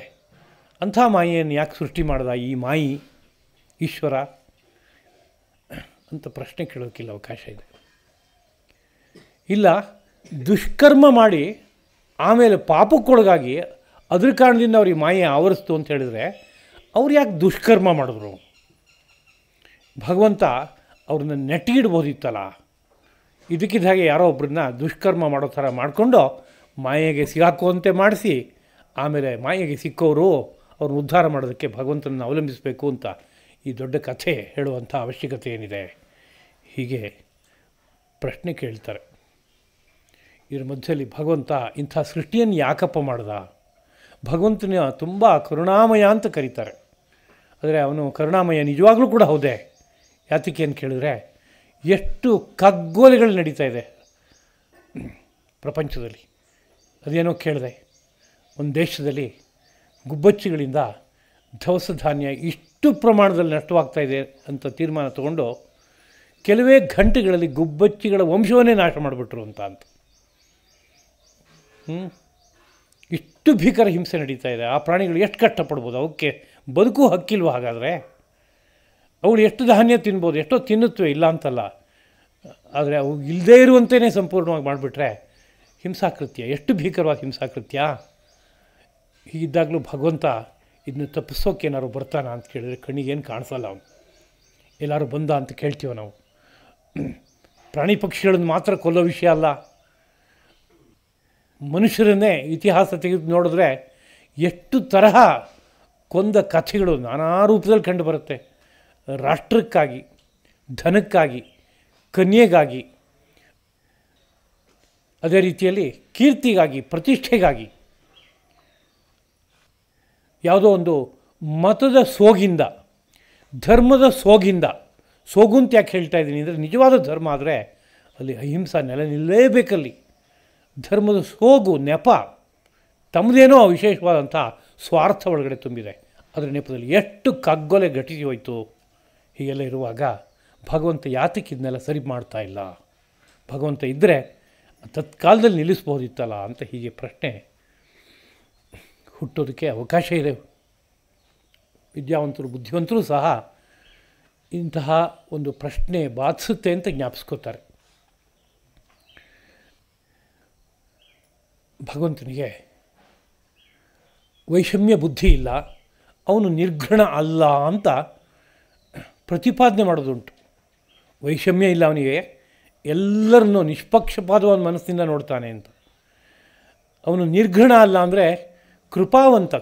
ಘೃಣ ಅಂದರೆ ಕೃಪಾ ಅಂತ ಅರ್ಥ, ದಯಾ ಅಂತ ಅರ್ಥ. ಅವನು ನಿರ್ಘೃಣನಲ್ಲ ಅಂದರೆ ಅವನ ದಯೆ ಸದಾಕಾಲದಲ್ಲಿ ತುಂಬಿದೆ ಅನ್ನೋ ಸಂದರ್ಭ ಇದ್ದಾಗ ಅದು ಕಾಣಿಸ್ಬೇಕಲ್ಲ ಲೋಕಕ್ಕೆ. ಅದೆಲ್ಲಿ ಕಾಣಿಸ್ತಾ ಇದೆ? ಇಷ್ಟೆಲ್ಲ ಹಿಂಸಾಕೃತ್ಯ ನಡೀತಾ ಇದೆ, ಆದರೆ ಏನೂ ಬರಲಿಲ್ಲ ಭಗವಂತ ಇಲ್ಲವೇ. ಅದರಿಂದ ಅವನು ನಿರ್ಘೃಣ ಅಂತ ಕರಿಬೇಕಲ್ವೇ ಅಂತ ಪ್ರಶ್ನೆ ಬರುತ್ತೆ. ಅವನಲ್ಲಿ ವೈಷಮ್ಯ ಬುದ್ಧಿ ಇದೆ ಅಂತ ಹೇಳಬೇಕಲ್ವೇ ಅಂತ ಪ್ರಶ್ನೆ ಬರುತ್ತೆ. ಆದರೆ ಅವನು ಕರುಣಾಮಯ. ನಿಷ್ಪಕ್ಷಪಾತವಾದಂಥ ನೀತಿಯನ್ನು ಇಟ್ಕೊಂಡಿದ್ದಾನೆ. ಆದರೆ ಅವನ ಸೃಷ್ಟಿನಲ್ಲೊಂದು ನೀತಿ ಇದೆ. ಮಾಡಿದ್ದುಣ್ಣೋ ಮಹಾರಾಯ ಅಂತ ಕನ್ನಡದಲ್ಲಿ ಹೇಳೋದುಂಟು. ನೀನೇನು ಕರ್ಮ ಮಾಡ್ತೀಯೋ ಅದ್ರ ಫಲ ನೀನು ಅನುಭವಿಸ್ಬೇಕಪ್ಪ. ಅದು ಈ ಸೃಷ್ಟಿಯಲ್ಲಿರುವ ನೀತಿ. ಭಗವಂತ ಸೃಷ್ಟಿ ಮಾಡಿದಾಗ ಅಲ್ಲೊಂದು ನೀತಿಯನ್ನು ಇಟ್ಟಿದ್ದಾನೆ. ನೀನೇನು ಕರ್ಮ ಮಾಡ್ತೀಯೋ ಅದ್ರ ಫಲ ನೀನು ಅನುಭವಿಸ್ಬೇಕಾಗತ್ತೆ ಅಂತ. ಹಾಗೆ ಪಾಪ ಸಂಗ್ರಹ ಆದಾಗ ಅದರ ಫಲವನ್ನು ಅನುಭವಿಸಬೇಕಾದ್ರೆ ಕ್ಲೇಶ ಪಡ್ತಾ ಇದ್ದಾನೆ ಅಂದರೆ ಭಗವಂತ ಅವನು ಹಾಗಾಗಿಯೇ ಅವನು ಶುದ್ಧನಾಗಬೇಕು ಅಂತ ಒಂದು ಶಾಸನವನ್ನು ಕೊಟ್ಟಿರೋದ್ರಿಂದ ಹಾಗೆ ಹೋಗಬೇಕಾಗತ್ತೆ. ಆದರೆ ಅವನಿಗೆ ಯಾತಕ್ಕೆ ಆ ರೀತಿಯಲ್ಲಿ ದುಷ್ಪ್ರವೃತ್ತಿ ಬಂತು? ಚೆನ್ನಾಗಿರುವಂಥ ಒಬ್ಬ ವ್ಯಕ್ತಿ ಚೆನ್ನಾಗೇ ಮುಂದಕ್ಕೆ ಹೋಗಿ ತನ್ನ ಮಕ್ಕಳನ್ನೂ ಚೆನ್ನಾಗಿಟ್ಕೊಂಡು ಮೊಮ್ಮಕ್ಕಳನ್ನೂ ಚೆನ್ನಾಗಿಟ್ಕೊಂಡು ಸದಾ ಕಾಲದಲ್ಲೂ ಇರ್ಬೋದಲ್ಲ. ಯಾಕೆ ಯಾವುದೋ ಒಂದು ತಪ್ಪು ಬುದ್ಧಿ ಹುಟ್ಕೋತೋ, ಯಾಕೆ ತಪ್ಪು ಕರ್ಮಗಳನ್ನು ಮಾಡ್ದ, ತಪ್ಪು ಕರ್ಮಗಳಿಗೆ ಆಮೇಲೆ ಯಾಕೆ ಶಿಕ್ಷೆ ಮುಂದಕ್ಕೆ ಅನುಭವಿಸ್ಬೇಕಾಗಿ ಬಂತು? ಇದನ್ನೆಲ್ಲ ಕಾರ್ಯಕಾರಣಬದ್ಧವಾಗಿ ಸ್ಪಷ್ಟವಾಗಿ ತಿಳಿಸಿ ಅಂತ ಪ್ರಶ್ನೆ ಮಾಡಿದ್ರೆ ಆ ಭಗವಂತನನ್ನೇ ಕೇಳಬೇಕಾಗ್ತದೆ. ಸೃಷ್ಟಿ ಮಾಡಿದವನು ಅವನಾದ್ದರಿಂದ ಏನಪ್ಪ ನಿನ್ನ ಕಥೆ ಎಂಬುದಾಗಿ. ನಮ್ಮ ಸೃಷ್ಟಿ ಕಲ್ಪನೆಯನ್ನು ಜ್ಞಾಪಿಸುವಂತಹ ಕಾಲವಿಧಾಯಕ ಶಾಸ್ತ್ರವಾದ ಜ್ಯೋತಿಷ ವಿದ್ಯೆಯು ಯುಗದ ಬಗ್ಗೆ ಒಂದು ಚಿತ್ರಣವನ್ನು ಕೊಡುತ್ತೆ. ಕೃತಿಯುಗ 4,000 ದಿವ್ಯ ವರ್ಷಗಳ ಕಾಲದ್ದು ಅಂತ. ತ್ರೇತಾಯುಗ 3,000 ದಿವ್ಯ ವರ್ಷಗಳ ಕಾಲದ್ದು. ದ್ವಾಪರ ಯುಗ 2,000 ದಿವ್ಯ ವರ್ಷಗಳ ಕಾಲದ್ದು. ಕಲಿಯುಗ 1,000 ದಿವ್ಯ ವರ್ಷಗಳಿಂದ ಕೂಡಿರುವಂಥದ್ದು. ದಿವ್ಯ ಸಹಸ್ರ ವರ್ಷ 4, 3, 2, 1. ಕೃತಿಯುಗದಲ್ಲಿ 4 ಪ್ರಮಾಣ, ತ್ರೇತಾದಲ್ಲಿ 3 ಪ್ರಮಾಣ, ದ್ವಾಪರದಲ್ಲಿ 2 ಪ್ರಮಾಣ, ಕಲಿಯಲ್ಲಿ 1 ಪ್ರಮಾಣ. ಹೀಗೆ ಹೇಳ್ತಾ ಇದೆ. ಇವ್ರು ಹೇಳ್ತಾ ಇದ್ದಾರೆ ನಾವು ಹೇಗೆ ಒಪ್ಕೋಬೋದು ಅಂತ ಪ್ರಶ್ನೆ ಕೇಳಿದ್ರೆ ಸೃಷ್ಟಿ ಹಿಂದೆ ಹೋಗಿ ನೋಡ್ಕೊಂಡು ಬರಬೇಕು.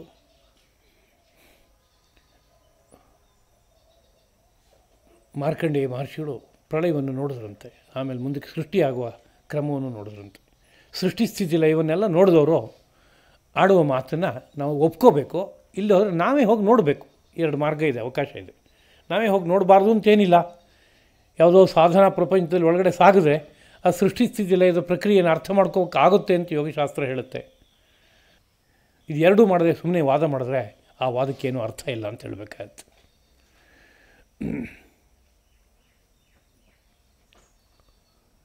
ಯಾತಕ್ಕೆ ಈ ಮಾತಿಗೆ ಎತ್ತೆ ಅಂದರೆ ಸೃಷ್ಟಿ ಮೊಟ್ಟ ಮೊದಲಾದಾಗ ಕೃತಯುಗ ಅಂತ ಅದನ್ನು ಕರೆದ್ರು. ಕೃತವಾದದ್ದು ವಿಕೃತವಾಗದೇ ಇದ್ದ ಕಾಲವನ್ನು ಕೃತಯುಗ ಅಂತ ಕರಿಬೇಕಪ್ಪ ಅಂತ ಶ್ರೀರಂಗ ಮಹಾಗುರುಗಳು ನೆನಪಿಸ್ಕೊಳ್ತಾ ಇದ್ರು. ಕೃತವಾದದ್ದು ಸೃಷ್ಟಿಯಾದದ್ದು ವಿಕೃತವಾಗದೆ ವಿಕಾರವಾಗದೇ ಇದ್ದ ಕಾಲ ಏನಿದೆ ಹಾಗಿದ್ದ ಕಾಲಕ್ಕೆ ಕೃತಯುಗ ಅಂತ. ಸತ್ಯಯುಗ ಅಂತ ಅದಕ್ಕೆ ಇನ್ನೊಂದು ಹೆಸರು. ಅಂದರೆ ಸತ್ಯ ತನ್ನನ್ನು ತಾನು ಅಭಿವ್ಯಕ್ತಪಡಿಸ್ಕೋತು ನಾನಾ ಒಡಲುಗಳಲ್ಲಿ. ಅಲ್ಲಿ ಶಿವವೂ ಸುಂದರವೂ ಆದಂಥ ಧರ್ಮವೂ ಸೇರ್ಕೋತು. ಸತ್ಯಂ ಶಿವಂ ಸುಂದರಂ ಇವು ಮೂರು ಹೆಣ್ಕೊಂಡು ಒಂದು ಬಹಳ ಉತ್ತಮವಾದಂಥ ಸೃಷ್ಟಿ ಘಟಿಸ್ತು. ಅದು ದೀರ್ಘಕಾಲದವರೆಗಿತ್ತು ಆ ಸೃಷ್ಟಿ. ಹಾಗಿದ್ದಾಗ ಅಲ್ಲಿ ಕ್ಲೇಶ ಪರಂಪರಾ ಅನ್ನೋ ರೀತಿಯಾದ ವಿಷಯ ಇರಲಿಲ್ಲ. ಸುಖದ ಪರಂಪರಾ ಎಂಬುದಾಗಿತ್ತು. ಲೋಕಜೀವಿಗಳೆಲ್ಲ ಧರ್ಮಾರ್ಥ ಕಾಮ ಮೋಕ್ಷಗಳಲ್ಲಿ ಮುಳುಗಿದ್ರು. ಅಲ್ಲಿದ್ದವರು ವಿವಾಹ ಆಗ್ತಾಯಿದ್ರು, ಅಲ್ಲಿದ್ದರೂ ಸಂತತಿಯನ್ನು ಪಡಿತಾಯಿದ್ರು, ಅಲ್ಲಿದ್ದರೂ ಆ ಕಾಲದವರು ಪದಾರ್ಥಗಳನ್ನು ಸಂಗ್ರಹ ಮಾಡಿಕೊಂಡು ಅದನ್ನ ಬಳಸ್ತಾಯಿದ್ರು, ಭೋಗ ಜೀವನವನ್ನು ಮಾಡ್ತಾಯಿದ್ರು. ಆದರೆ ಎಲ್ಲೂ ಸಿಗಾಕ್ಕೊಳ್ಳದೆ ಹಂಸರೂಪಿಗಳಾಗಿ ಬದುಕ್ತಾಯಿದ್ರು ಅಂತ. ಅಂದರೆ ಪರಿಶುದ್ಧವಾದಂತಹ ಭಗವತ್ ಸಂಕಲ್ಪಕ್ಕೆ ಹೊಂದ್ಕೊಳ್ಳುವಂತಹ ವಿಶಿಷ್ಟವಾದ ಉಸಿರಾಟಕ್ಕೆ ಹಂಸಗತಿ ಎಂಬುದಾಗಿ ಕರೀತಾರೆ. ಹಕಾರೇಣ ಬಹಿರ್ಯಾತಿ ಸಕಾರೇಣ ವಿಷೇತ್ ಪುನಃ ಹಂಸ ಹಂಸೇತ್ಯಮುಂ ಮಂತ್ರಂ ಜೀವೋ ಜಪತಿ ಸರ್ವದಾ. ಜೀವ ಅಂಥದ್ದೊಂದು ಜಪ ಮಾಡುತ್ತಂತೆ. ಹಾಗೆ ಆ ಹಂಸ ಜಪವನ್ನು ಮಾಡ್ತಾ ಹಂಸ ಸ್ವರೂಪರಾಗಿ ಪರಮಾತ್ಮನ ಜ್ಞಾನಾನಂದವನ್ನು ಸವಿತಾ ಲೌಕಿಕವಾದ ಭೋಗಭಾಗ್ಯಗಳನ್ನು ಅನುಭವಿಸ್ತಾ ಬದುಕಿದಂಥ ಉತ್ಕೃಷ್ಟವಾದ ಕಾಲ ಇತ್ತು ಒಂದು ಅಂತ. ಅದು ದೀರ್ಘಕಾಲ ಇತ್ತು. ಆದರೆ ಕಾಲಕ್ರಮೇಣ ಅದು ಜಾರ್ತಾ ಬಂತು, ಸ್ವಲ್ಪ ಸ್ವಲ್ಪ. ಹಾಗೆ ಜಾರ್ತಾ ಬಂದಾಗ ಯಾವುದೋ ಒಂದು ಘಟ್ಟದಲ್ಲಿ ಜಾರುವ ಹೆಜ್ಜೆ ಶುರುವಾದಾಗ ಅದಕ್ಕೆ ತ್ರೇತಾಯುಗ ಅಂತ ಕರೆದರು. ಆ ಜಾರುವ ಹೆಜ್ಜೆ ಇನ್ನೊಂದು ಗತಿಯನ್ನು ಸ್ವೀಕರಿಸಿದಾಗ ಅದಕ್ಕೆ ದ್ವಾಪರ ಯುಗ ಅಂತ ಕರೆದರು. ಇನ್ನೊಂದು ಗತಿಯನ್ನು ಮತ್ತೆ ಸ್ವೀಕರಿಸಿದಾಗ ಕಲಿಯುಗ ಅಂತ ಕರೆದರು. ಕಲಿಯುಗದ ಪ್ರಮಾಣ ಚಿಕ್ಕದು, ಮೇಲ್ಮೇಲಿನ ಯುಗದ ಪ್ರಮಾಣ ತುಂಬ ದೊಡ್ಡದು. ಅಂದರೆ ಸುಖಮಯವಾದ ಜೀವನ ಮಾಡೋದಕ್ಕೆ ಬೇಕಾಗುವಂತೆ ಕಾಲದಲ್ಲಿ ಬೇಕಾದಷ್ಟು ಅವಕಾಶಗಳಿತ್ತು. ಆದರೆ ಅದು ಕಳಚಿ ಒಂದು ಕಲಿಯ ನಡೆ ಬಂತು ಅಂತಂದಾಗ ಕ್ಲೇಶ ಬಾಹುಲ್ಯ ಇರುತ್ತೆ, ಎಲ್ಲೆಲ್ಲೂ ಅನೇಕ ರೀತಿಯ ಸಮಸ್ಯೆ ಇರುತ್ತೆ. ಈ ಕಾಲದಲ್ಲಿ ನಿಂತು ಸಮಗ್ರ ಸೃಷ್ಟಿಯನ್ನು ನಾವು ಅಳೆಯೋಕ್ಕಾಗಲ್ಲ. ಆ ಕಾಲದ ನಡೆಯನ್ನು ನೋಡಿ ಸೃಷ್ಟಿ ಬಗ್ಗೆ ನಾವು ಮಾತಾಡಬೇಕಾಗತ್ತೆ ಅಂತ. ಇದನ್ನು ಇನ್ನೊಂದು ಉದಾಹರಣೆ ಕೊಟ್ಟು ಹೇಳೋದಾದರೆ, ಬಹಳ ಸೊಗಸಾದ ಹಣ್ಣನ್ನು ಸೃಷ್ಟಿ ಮಾಡಿದ ಭಗವಂತ ಆಮೇಲೆ ಅದು ಕೊಳೆಯುವಂತೆ ಮಾಡಿಬಿಡ್ಬೋದೆ ಅಂತ ಪ್ರಶ್ನೆ ಹಾಕಿದ್ರೆ, ಆ ಪದಾರ್ಥಕ್ಕೊಂದು ಅಸ್ತಿತ್ವ ಅಂತಿದೆ. ಅಸ್ತಿತ್ವ ಕಳಿತಾ ಬಂತು ಅಂದರೆ ಅದರಲ್ಲಿ ಏನೋ ವಿಕಾರ ಆಗುತ್ತೆ, ವಾತಪಿತ್ತ ಶ್ಲೇಷ್ಮಗಳದ್ದು ವಿಕಾರ ಆಗಿ ಅದು ಕೊಳೆಯುತ್ತೆ, ಆಮೇಲೆ ಮಣ್ಣಾಗಿ ಹೋಗುತ್ತೆ. ಹಾಗದು ಮಣ್ಣಾಗಿ ಹೋಗೋದು ಒಂದು ಸಹಜವಾದ ಅದರ ನಡೆಯೋದು. ಭಾಳ ಉತ್ಕೃಷ್ಟವಾದಂಥ ಒಂದು ದೇವತಾ ಮೂರ್ತಿ ಇದೆ ಅಂತಾದರೆ ಕೆಲವು ಕಾಲ ಸುಮ್ಮನೆ ಒಂದು ಕಡೆಗೆ ಇಟ್ಬಿಟ್ರೆ ಅದು ತುಂಬ ಧೂಳು ಕೂತ್ಕೊಂಡ್ಬಿಡುತ್ತೆ. ಯಾವುದಕ್ಕೆ ಧೂಳು ಕೂತ್ಕೋತು ಅಂತ ಕೇಳಿದ್ರೆ, ಧೂಳಿಗೆ ಹಾರೋ ಸ್ವಭಾವ ಇದೆ, ಗಾಳಿಗೆ ಹಾರಿಸೋ ಸ್ವಭಾವ ಇದೆ, ಮೂರ್ತಿಗೆ ಅದು ಹೊರೋ ಸ್ವಭಾವ ಇದೆ. ಈ ಮೂರು ಸೇರಿದಾಗ ಏನಾಗುತ್ತೆ, ಬಹಳ ಭವ್ಯವಾದಂಥ ಸುವರ್ಣಮಯವಾದ ಮೂರ್ತಿಯು ಕೂಡ ಕೊಳಕಾಯಿತು ಅಂತಾಗುತ್ತೆ. ಅದು ಕೊಳಕಾಗದೇ ಇರುವಂತೆ ಇರಬೇಕಾದ್ರೆ ಏನು ಮಾಡಬೇಕು, ಅದನ್ನು ಆಗಾಗಲೇ ಶೋಧಿಸಬೇಕು, ಧೂಳು ತೆಗಿಬೇಕು, ಒರೆಸ್ಬೇಕು, ಕೆಲವು ಸರಿ ನೀರು ಹಾಕಿ ತೊಳೆದು ಸ್ವಚ್ಛ ಮಾಡಬೇಕು. ಅದರ ಒಂದು ಕಾಂತಿ ಯಥಾವತ್ತಾಗಿ ಉಳಿಸೋದಕ್ಕೆ ಒಂದು ಪ್ರಯತ್ನ ಮಾಡಬೇಕು. ಈ ಪ್ರಯತ್ನಕ್ಕೆ ಆಚಾರ ಅನ್ನೋ ಭಾಷೆಯಲ್ಲಿ ಕರೆದು. ಆಚಾರ ಅನ್ನೋ ಪದಕ್ಕೆ ಅರ್ಥ ಏನಪ್ಪ ಅಂದರೆ ಶುದ್ಧಿಯನ್ನು ಉಂಟು ಮಾಡುವ ನಾನಾ ರೀತಿಯಾದ ಕ್ರಿಯೆಗಳು ಅಂತ ಅರ್ಥ ಅದಕ್ಕೆ. ಹಾಗೆ ಯಾವುದೋ ಒಂದು ಆಚಾರವನ್ನು ಇಟ್ಕೊಂಡು ಒಂದು ಕಾಲ ಇತ್ತು, ಏನೋ ಚೂರು ಕೊಳಕಾಯಿತು ಅಂದರೆ ಮುಂದಿನ ಕ್ಷಣಕ್ಕೆ ಅದನ್ನು ಶುದ್ಧಿ ಮಾಡಿಯೇ ಮುಂದಿನ ವ್ಯವಹಾರ. ಹಾಗೆ ಇಟ್ಕೊಂಡು ಒಂದು ಕಾಲ ಇತ್ತು, ಅದು ಕೃತಿಯುಗವಾಗಿತ್ತು. ಆದರೆ ಆ ಶುದ್ಧಿ ಮಾಡಿಕೊಳ್ಳುವ ಪ್ರಕ್ರಿಯೆ ಸ್ವಲ್ಪ ಮಸುಕಾಗ್ತಾ ಬಂತು. ಆಗ ಕ್ರಮಕ್ರಮವಾಗಿ ಬುದ್ಧಿ ಮಸುಕಾಯಿತು, ವಿವೇಕ ಕಡಿಮೆ ಆಯಿತು, ಕುಕರ್ಮಗಳು ಶುರುವಾಯಿತು. ಅದು ಇನ್ನೊಂದು ಹಂತ ದಾಟಿದಾಗ ಇನ್ನೊಂದು ಸ್ವಲ್ಪ ಜಾಸ್ತಿ ಶುರುವಾಯಿತು. ಅದನ್ನೇ ಇನ್ನೊಂದು ದೃಷ್ಟಿಯಿಂದ ಮೊದಲು ಸತ್ವಪ್ರಧಾನವಾಗಿತ್ತು, ಆಮೇಲೆ ರಜಸ್ಪ್ರಧಾನವಾಯಿತು, ಆಮೇಲೆ ತಮಃಪ್ರಧಾನವಾಯಿತು, ಆಮೇಲೆ ತಮಃಪ್ರಧಾನವಾಯಿತು. ಈ ಭಾಷೆಯಲ್ಲೂ ಸಹ ಜ್ಞಾಪಿಸ್ತಾರೆ. ಹಾಗೆ ತಮಃಪ್ರಧಾನವಾದ ಕಾಲದಲ್ಲಿ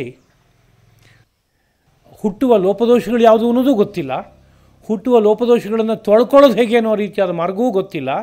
ಗೊತ್ತಿದ್ದರೂ ಅದನ್ನ ಕಾರ್ಯರೂಪಕ್ಕೆ ತರೋಕ್ಕೆ ಬಿಡೋಲ್ಲ. ಕಾರಣ ತಮಸ್ಸು, ಅದರ ಪರಿಣಾಮವಾಗಿ ಒಂದು ಕಡೆ ಅಜ್ಞಾನ, ಇನ್ನೊಂದು ಕಡೆಯಲ್ಲಿ ಜಾಡ್ಯ, ಇವೆಲ್ಲ ತುಂಬಿಕೊಂಡಾಗ ಸರಿಪಡಿಸೋಕ್ಕೆ ಕಷ್ಟ ಸಾಧ್ಯ ಅನ್ನೋ ರೀತಿಯಾದ ವಿಚಾರ. ಹೀಗೆ ಕ್ರಮಕ್ರಮವಾಗಿ ಏರ್ಪಟ್ಟಿದೆ ಈ ಸಮಸ್ಯೆ ಅನ್ನೋದನ್ನ ಮನಸ್ಸಿಗೆ ತಂದ್ಕೋಬೇಕು. ಇದು ಸೃಷ್ಟಿಯಲ್ಲಿ ಇರುವ ನೀತಿ ಅಂತ ತಂದ್ಕೋಬೇಕು. ಇದನ್ನು ಭಗವತ್ ಸಂಕಲ್ಪ ಅಂತ ಹಾಗೆ ಅಂದ್ಕೊಳ್ಳೋಕ್ಕಿಂತ ಒಂದು ಲೋಕಹಿತಕ್ಕಾಗಿ ಭಗವಂತ ಸೋಕಾಮಯತ ಬಹುಸ್ಯಾಂ ಪ್ರಜಾಯೇಯ ಇತಿ, ಅವನು ಬಯಸ್ತಾ ತನ್ನನ್ನು ಬಹುವಾಗಿ ಬೆಳೆಸ್ಕೋಬೇಕು ಅಂತ. ಹಾಗೆ ಈ ಸೃಷ್ಟಿ ಆಯಿತು ಅಂತ. ಅಲ್ಲಿ ಸತ್ಯಂ ಶಿವಂ ಸುಂದರಂ ಅನ್ನೋ ರೀತಿಯನ್ನೇ ಇಟ್ಕೊಂಡು ಹೊರಟ. ಆದರೆ ಯಾವುದೋ ಹಂತದಲ್ಲಿ ಅಲ್ಲಿರುವ ಸತ್ವರಜಸ್ತಮಸ್ಸುಗಳೇ ಪರಸ್ಪರ ಒಂದನ್ನೊಂದನ್ನು ಮರ್ದನ ಮಾಡೋ ಸ್ವಭಾವದಿಂದ ಕೂಡಿದವುಗಳಾದ್ದರಿಂದ ಹೀಗೊಂದು ಕೊನೆಯ ಪಾಕ ಆಗುತ್ತೆ, ವಿರುದ್ಧವಾದಂಥ ಪಾಕ ಆಗುತ್ತೆ ಕೊನೆಯಲ್ಲಿ ಅಂತ ಅದನ್ನ ಅನ್ಕೋಬೇಕು. ದೀಪ ಬೆಳಗಿಸಿದ್ರೆ ಬೆಳಕಾಗಲಿ ಅಂತಲೇ ಬೆಳಗಿಸೋದು, ಆದರೆ ದೀಪದ ಬುಡದಲ್ಲಿ ನೆರಳು ಬರುತ್ತೆ. ದೀಪದ ಬುಡದಲ್ಲಿ ನೆರಳು ಬರಬೇಕು ಅಂತ ಸಂಕಲ್ಪ ಇಟ್ಕೊಂಡು ದೀಪ ಬೆಳಗಿಸ್ದ ಅಂತ ಹೇಳಬಾರ್ದು. ದೀಪ ಬೆಳಗಿಸೋದು ಬೆಳಕು ಬರಲಿ ಅಂತ. ಆದರೆ ಒಂದು ಪದಾರ್ಥ ಬೇಕು, ಒಂದು ಅದ್ರ ಮೇಲೆ ಒಂದು ಪಾತ್ರೆ ಬೇಕು, ಒಂದು ಬತ್ತಿ ಬೇಕು, ಒಂದು ಎಣ್ಣೆ ಬೇಕು, ದೀಪ ಬೆಳಗಿಸ್ಬೇಕು ಅಂತಂದಾಗ ಆ ಹಣತೆ ಕೆಳಗಡೆಗೆ ಕತ್ತಲು ಬರುತ್ತೆ, ಸಹಜವಾಗಿ ತಪ್ಪಿಸೋಕ್ಕಾಗಲ್ಲ. ಹಾಗೆ ಸಂಕಲ್ಪದಲ್ಲೇ ದೋಷ ಇದೆ ಅಂತ ಅಂದ್ಕೊಳ್ಳದೇನೆ ಮಹಾಸಂಕಲ್ಪದಿಂದ ಲೋಕ ಕಲ್ಯಾಣಕ್ಕಾಗಿಯೇ ಮಾಡಿದ ಕಾರ್ಯವಾದರೂ ಅದರಲ್ಲಿ ಸಹಜವಾಗಿ ಇಂತಹ ಪ್ರಕ್ರಿಯೆಗಳು ಹುಟ್ಕೊಳ್ಳುತ್ತೆ ಅಂತ ತಗೋಬೇಕು ಎಂಬುದನ್ನು ಪ್ರಾಕರಣಿಕವಾಗಿ ನೆನಪಿಸ್ಕೊಳ್ತಾ, ಸೃಷ್ಟಿಯಲ್ಲಿ ಕಾಲಕ್ರಮೇಣ ಸಹಜವಾಗಿಯೇ ರಜಸ್ತಮಸ್ಸುಗಳು ವೃದ್ಧಿಯಾಗೋದ್ರಿಂದ ಮಾಯೆ ಕವಿಯುತ್ತೆ. ಮಾಯೆ ಕವಿದಾಗ ದುಷ್ಕರ್ಮಗಳನ್ನು ಮಾಡ್ತಾ ಹೋಗ್ತಾನೆ. ಆ ರಜಸ್ತಮಸ್ಸು ಕವಿದಂತೆ ಕವಿದಂತೆ ಅಲ್ಲಲ್ಲೇ ತೊಳ್ಕೊಳ್ತಾ ಹೋಗೋದಾದರೆ ಅವನು ಶುದ್ಧಾತ್ಮ, ಅವನು ತಪೋನಿರತ, ಶುದ್ಧಿಯನ್ನು ಜೀವನದ ಪ್ರಧಾನ ಲಕ್ಷ್ಯವಾಗಿ ಇಟ್ಕೊಂಡು ಬದುಕ್ತಾ ಇರುವಂಥವನು ಅಂತ ಅರ್ಥ. ಆದ್ದರಿಂದ ಇಂದೂ ಸಹ ಈ ಮಾಯೆಯ ಜಾಲದಿಂದ ಹೊರಗಡೆ ಹೋಗಬೇಕಾದ್ರೆ ಈ ದೇಹೇಂದ್ರಿಯ ಮನೋಬುದ್ಧಿಗಳನ್ನು ಶುದ್ಧಿಗೊಳಿಸ್ಕೊಳ್ಳುವಂಥ ವಿಧಾನಗಳನ್ನು ರೂಪಿಸ್ಕೋಬೇಕಾಗತ್ತೆ. ಹಾಗೆ ರೂಪಿಸ್ಕೋತಾ ಹೋದರೆ ಮತ್ತೊಮ್ಮೆ ಅದೇ ಸೌಂದರ್ಯದ ಕಡೆಗೆ ಸಾಗ್ಬೋದು. ಒಬ್ಬ ಅವನು ತನ್ನ ಬದುಕಿನಲ್ಲಿ ಸಾಧನೆ ಮಾಡೋಕ್ಕೋದ್ರು ಮಕ್ಕಳು ಮೊಮ್ಮಕ್ಕಳು ಆ ರೀತಿಯ ಸ್ಥಿತಿಯನ್ನು ಹೊಂದೋದಕ್ಕೆ ಸಾಧ್ಯವಾಗುತ್ತೆ ಅಂತ ನಮ್ಮ ಪ್ರಾಚೀನ ಗ್ರಂಥಗಳ ಪರಿಶೀಲನೆಯಲ್ಲಿ ಕಂಡುಬರುತ್ತೆ. ಹೀಗೆ ಜೀವನ ಸುಂದರವಾಗಿ ಆಗಬೇಕು ಎಂಬುದನ್ನು ಪ್ರಾಕರಣಿಕವಾಗಿ ನೆನಪಿಸ್ಕೋತಾ ಈ 4 ಮಾತುಗಳನ್ನು ಜಗದ್ಗುರುವಾದ ಧರ್ಮಪ್ರಭು ಜ್ಞಾನ ವಿಜ್ಞಾನ ಸ್ವರೂಪನಾದಂಥ ಶ್ರೀಕೃಷ್ಣನ ಪದಪದ್ಮಗಳಲ್ಲಿ ಅರ್ಪಿಸ್ತಾ ಇದ್ದೀನಿ. ಕಾಯೇನ ವಾಚಾ ಮನಸಾ ಇಂದ್ರಿಯೈರ್ವಾ ಬುದ್ಧ್ಯಾ ಆತ್ಮನಾ ವಾ ಪ್ರಕೃತೆ ಸ್ವಭಾವಾತ್ ಕರೋಮಿ ಯದ್ಯತ್ ಸಕಲಂ ಪರಸ್ಮೈ ನಾರಾಯಣಾಯೇತಿ ಸಮರ್ಪಯಾಮಿ. ಶ್ರೀಕೃಷ್ಣಾರ್ಪಣಮಸ್ತು.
ನಿರ್ಮಾನಮೋಹಾಃ ಜಿತಸಂಗದೋಷಾಃ ನಿರ್ಮಾನಮೋಹಾಃ ಜಿತಸಂಗದೋಷಾಃ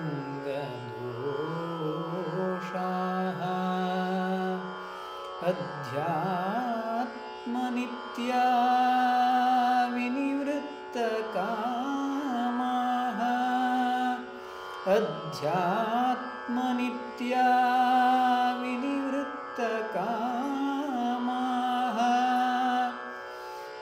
ದ್ವಂದ್ವೈರ್ವಿಮುಕ್ತಾಃ ಸುಖದುಃಖಸಂಜ್ಞೈಃ ದ್ವಂದ್ವೈರ್ವಿಮುಕ್ತಾಃ